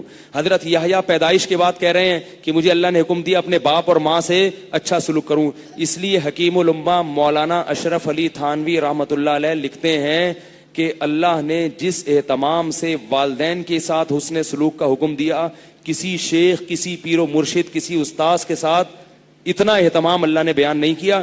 لہذا والدین اور پیر و مرشد اور استاذ کے رائے میں اگر اختلاف ہو جائے اور کام اگر مباح ہو تو کس کی رائے کو فالو کرنا ہے؟ والدین کو فالو کرنا ہے. بعض لوگ مبالغہ کرتے ہیں, اپنے شیخ کے تو جوتے اٹھا رہے ہیں, ابا کے جوتے لگا رہے ہیں. تو بھائی شیخ کے بھی جوتے اٹھاؤ مگر باپ کے بھی اٹھا لیا کرو کبھی. سمجھ میں آ رہی ہے بات؟ تو یہ بہت سارے حکام ہیں. شیخ سے پوچھ کر شادی کر رہے ہیں, ابا اماں کو نہیں بتا رہے, یہ غلط ہے. ابا اماں سب سے پہلے کون ہے؟ ابا اور اماں، اس کے بعد ہے باقی سب کچھ. تو یہ ہے اللہ کا حکم. دوسرا، اللہ نے زنا کو، بولو نا بھائی، بہت سخت سزا ہے. نبی نے فرمایا میں نے معراج کی رات کچھ لوگوں کو آگ میں جلتے ہوئے دیکھا، ننگے، لڑکے اور لڑکیاں، مرد اور عورتیں. جبریل سے پوچھا یہ کون ہے؟ فرمایا آپ کی امت کے زنا کرنے والے ہیں. جس مرد نے جس عورت کے ساتھ زنا کیا، اللہ نے دونوں کو ننگا کر کے ایک آگ میں ڈال دیا. یہ ہوگا قیامت کے دن جو اللہ نے نبی کو پہلے دکھا دیا یہ منظر. اسی طرح معراج کی رات آپ صلی اللہ علیہ وسلم نے دیکھا کہ کچھ لوگ جو ہے نا سڑا ہوا گوشت کھا رہے ہیں، سڑا ہوا بدبو والا، اور ان کے قریب حلال اور تازہ گوشت رکھا ہوا ہے، مگر وہ کون سا کھا رہے ہیں؟ گوشت جب سڑتا ہے کتنی بدبو ہوتی ہے اس میں. ایک ادھر تازہ حلال گوشت ہے اور وہ کیا کر رہے ہیں؟ سڑا ہوا گندا. تو آپ نے جبریل سے پوچھا یہ کون لوگ ہیں؟ انہوں نے فرمایا یہ وہ ہیں جو حلال بیویوں کو چھوڑ کر زنا کیا کرتے تھے، حرام عورتوں کے پاس جاتے تھے. گھر میں بیویاں بیٹھی ہیں، ان کے پاس ان کو دینے کے لیے ٹائم نہیں ہے، اور طوائف خانوں میں منہ کالا کر رہے ہیں. بہت عورتوں کی، خواتین کی شکایت آتی ہے، بہت شکایتیں آتی ہیں آج کل. اللہ بچائے سب کو اس عذاب سے. تو زنا سے کیا کرنا ہے بھائی؟ دور بھاگنا ہے. اگر زنا میں کوئی خوبی ہوتی تو اللہ پیغمبروں کو اس برائی سے اتنی یعنی اللہ ان کو ایسی حفاظت نہ کرتے. اللہ کو یہ عمل بہت ہی گندا لگتا ہے، تبھی اللہ نے حضرت یوسف کو بچایا اس سے. نیک لوگوں کو اللہ بچاتے ہیں اس برائی سے. اور کیا کرنا ہے بھائی؟ سود نہیں کھانا، سودی لین دین نہیں کرنا، اور یتیم کا مال نہیں کھانا. وراثت میں بڑا بھائی چھوٹے بھائی کی، نابالغ بھائیوں کی، نابالغ بہنوں کی وراثت کھا جاتا ہے. اور اللہ نے فرمایا یا ایھا الذین آمنوا لا یحل لکم ان ترثوا النساء کرہا، عورت کے مال کو مت کھاؤ. جہیز کے نام پہ طلاق دیتے ہیں، پھر عورت کا جہیز بھی ہڑپ کر لیتے ہیں، بہن کی وراثت ہڑپ کر لیتے ہیں، مہر کھا جاتے ہیں، اور جھگڑے ہوتے ہیں اس پہ. اللہ نے قرآن میں عورت کے مال سے بچنے کا الگ سے، بولو نا بھائی کیا ہو گیا یار؟ جتنا آپ لوگ نہیں تھکے جتنا میں تھکا ہوا ہوں. اللہ نے الگ سے حکم دیا ہے اس، کیونکہ وہ کمزور ہوتی ہے، اس کو بیوقوف بنانا بہت آسان. کتنے میاں ایسے ہیں جنہوں نے اپنی بیویوں سے انویسٹمنٹ کے نام پہ لاکھوں روپے کھا گئے. بیوی کو کہا تمہارے پاس اتنا، تمہیں وراثت ملی ہے نا، 1 کروڑ کا پلاٹ ہے، مجھے دے دو نا، میں انویسٹ کروں گا، آدھا تمہارا آدھا میرا. وہ بیچاری بھولی بھالی دے دی، اس کے بعد پی گئے. اس کو کون دے گا آدھا؟ پھر جب وہ مانگتی ہے کہ میرا آدھا پروفٹ کہہ رہے ہیں، تو یہ گھر کون چلا رہا ہے؟ تمہارا باپ چلاتا ہے. یہ ہے بھائی، بچوں کی فیسیں کون بھرتا ہے؟ تمہارا باپ بھرتا ہے بھائی. تو بھائی یہ پہلے بتا دیتے کہ میں تم سے 1 کروڑ کا پلاٹ لے رہا ہوں، لیکن یہ سب گھر کے خرچے چونکہ تمہارا باپ پورے نہیں کر رہا، میں کر رہا ہوں، لہذا وہ 1 کروڑ واپس ملنے والے نہیں ہیں، تو دیتی ہی نہیں. کسی بھی لحاظ سے دھوکہ دے کے کسی کا مال کھانا غلط ہے. اس کو دینا پڑے گا، آپ کو دینا پڑے گا اس کا حصہ، چاہے بیوی ہو چاہے بہن ہو کوئی بھی ہو. تو کسی کا مال ناحق، بولو بھائی، نہیں کھانا. اور اللہ نے فرمایا یغضوا من ابصارہم، نظروں کی حفاظت کرنی. جو جا رہی ہے محلے میں، ٹی وی میں، جہاں بھی، آنکھیں پھاڑ پھاڑ کے دیکھنا سمجھتے ہیں فرض ہے. ایک نوجوان نے کہا یار اگر نہیں دیکھو نا حسرت سی رہ جاتی ہے، پتہ نہیں کہ یار پتہ نہیں کس قسم کا پیس گزرا تھا. میں نے کہا بھائی دیکھنے سے حسرت زیادہ ہوتی ہے نہ دیکھنے سے، کیونکہ اگر وہ پیس ایسے ہی تھا ٹھیک ہے اچھا لگا، پھر بار بار کیا ہے یار، بار بار دل چاہے گا دیکھنے کا. تو یہ ٹھڑک کبھی بھی پوری نہیں ہوتی. جو اپنی نظر کو جھکا لیتے ہیں عافیت اور سکون کی زندگی گزار لیتے ہیں. کیا خیال ہے بھائی؟ تو کوشش کرو. بد نظری اگر کبھی کبھار ہو جائے صغیرہ گناہ ہے، بار بار ہوتی رہے تو کبیرہ گناہ ہے. اور یہ کبھی کبھار ہو جائے فقہی لحاظ سے تو صغیرہ ہے، مگر کبھی کبھار ہوتی نہیں ہے. جو کبھی کبھار ہوتی ہے نا جن کو، انہی کو بار بار ہوتی ہے. مشاہدہ ہے، کچھ چیزیں کتابوں میں نہیں ہوتی، مشاہدے سے سمجھ میں آتی ہیں. تو اپنی نظر کی حفاظت کر لو بھائی، اللہ نے کہا ہے. کیا خیال ہے بھائی؟ اور 2-3 باتیں موٹی موٹی. اور قطع رحمی مت کرو. جہاں بھی قرآن میں اہل جنت کی بات آتی ہے تقریباً ہر جگہ اللہ نے کہا رشتہ داری جوڑتے. اگر رشتہ داروں میں کوئی خونی رشتوں میں ناراض ہو گیا ہے، غلطی اس کی بھی ہو، تو اپنے اوپر ڈال کے اس سے معافی مانگ لو. نبی نے فرمایا رشتہ داری جوڑنے والا وہ ہے کہ جو تمہیں سے توڑے تو تم اس سے جڑو. ہاں کوئی ایسا رشتہ دار ہے جس کو منا کے آپ دوستی کر لیتے ہیں، پھر بھی وہ آپ کی ٹانگیں کھینچتا رہتا ہے، اور پھر اس سے قریب تعلق رکھنے میں محبت بڑھنے کے بجائے کم ہو رہی ہے، تو پھر اس سے واجبی تعلق رکھا جا سکتا ہے. جیسے نندوں اور بھابھیوں میں ہوتا ہے نا، جٹھانی. خاتون نے کیا کیا، اپنی جٹھانی کو گلے لگایا میرا بیان سن کے. جٹھانی کو کیا کیا؟ یہاں کوئی خاتون تراوی میں آتی ہوں اور میرا بیان سن، اب جا کے اپنی جٹھانی کو بھی میرا رشتہ ہے تم سے، سسرالی رشتہ ہے، بہت عزت احترام کا شریعت نے ہمیں حکم دیا ہے، آج سے تم میری بہن اور میں تمہاری بہن. وہ ملی، اس نے کہا بہن نہیں، یہ تو تمہارا، شروع میں تو ایسی باتیں ہوتی ہیں، یہ تو تمہارا ظرف ہے، میں کہاں اس قابل، آنا تو مجھے چاہیے تھا. شروع میں تو ڈرامے بازی یہ چلتی ہے، آنا تو کس کو چاہیے تھا؟ مجھے چاہیے، لیکن تمہارا ظرف ہے. ہو گئی بات. اس کے بعد وہ جٹھانی صاحب اپنے شوہر کے ڈرامے کر رہی ہے. کیا کر رہی ہے؟ ڈرامے کر، شو مار رہی ہے. بعض لوگوں کو نا ہضم ہی نہیں ہوتی محبت. کیا کر رہی ہے؟ شو مار رہی ہے. اتنی ہی اچھی ہے تو یہ کیوں نہیں کر لیا، پیسے کیوں نہیں دے دیے مجھے، ہے بھائی یہ کیوں نہیں کر لیا وہ کیوں. اب آپ جتنا مرضی اس کو کوشش کر رہے ہیں، وہ ہر بات کا کیا لے کے جا رہے ہیں؟ نیگیٹو. تو پھر ایسے موقع پہ ہم خود ہی کہتے ہیں بھائی قطع تعلق تو نہ کرو، لیکن اتنا کلوز ہونے کی کوشش نہ کرو. کسی شاعر نے کہا ہے دور رہنا ہے ضروری پاس آنے کے لیے.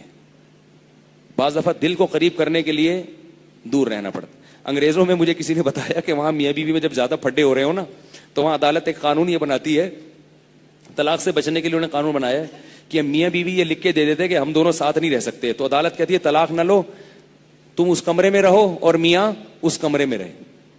ٹھیک ہے نا، بچے درمیان میں دونوں سے ملتے رہیں.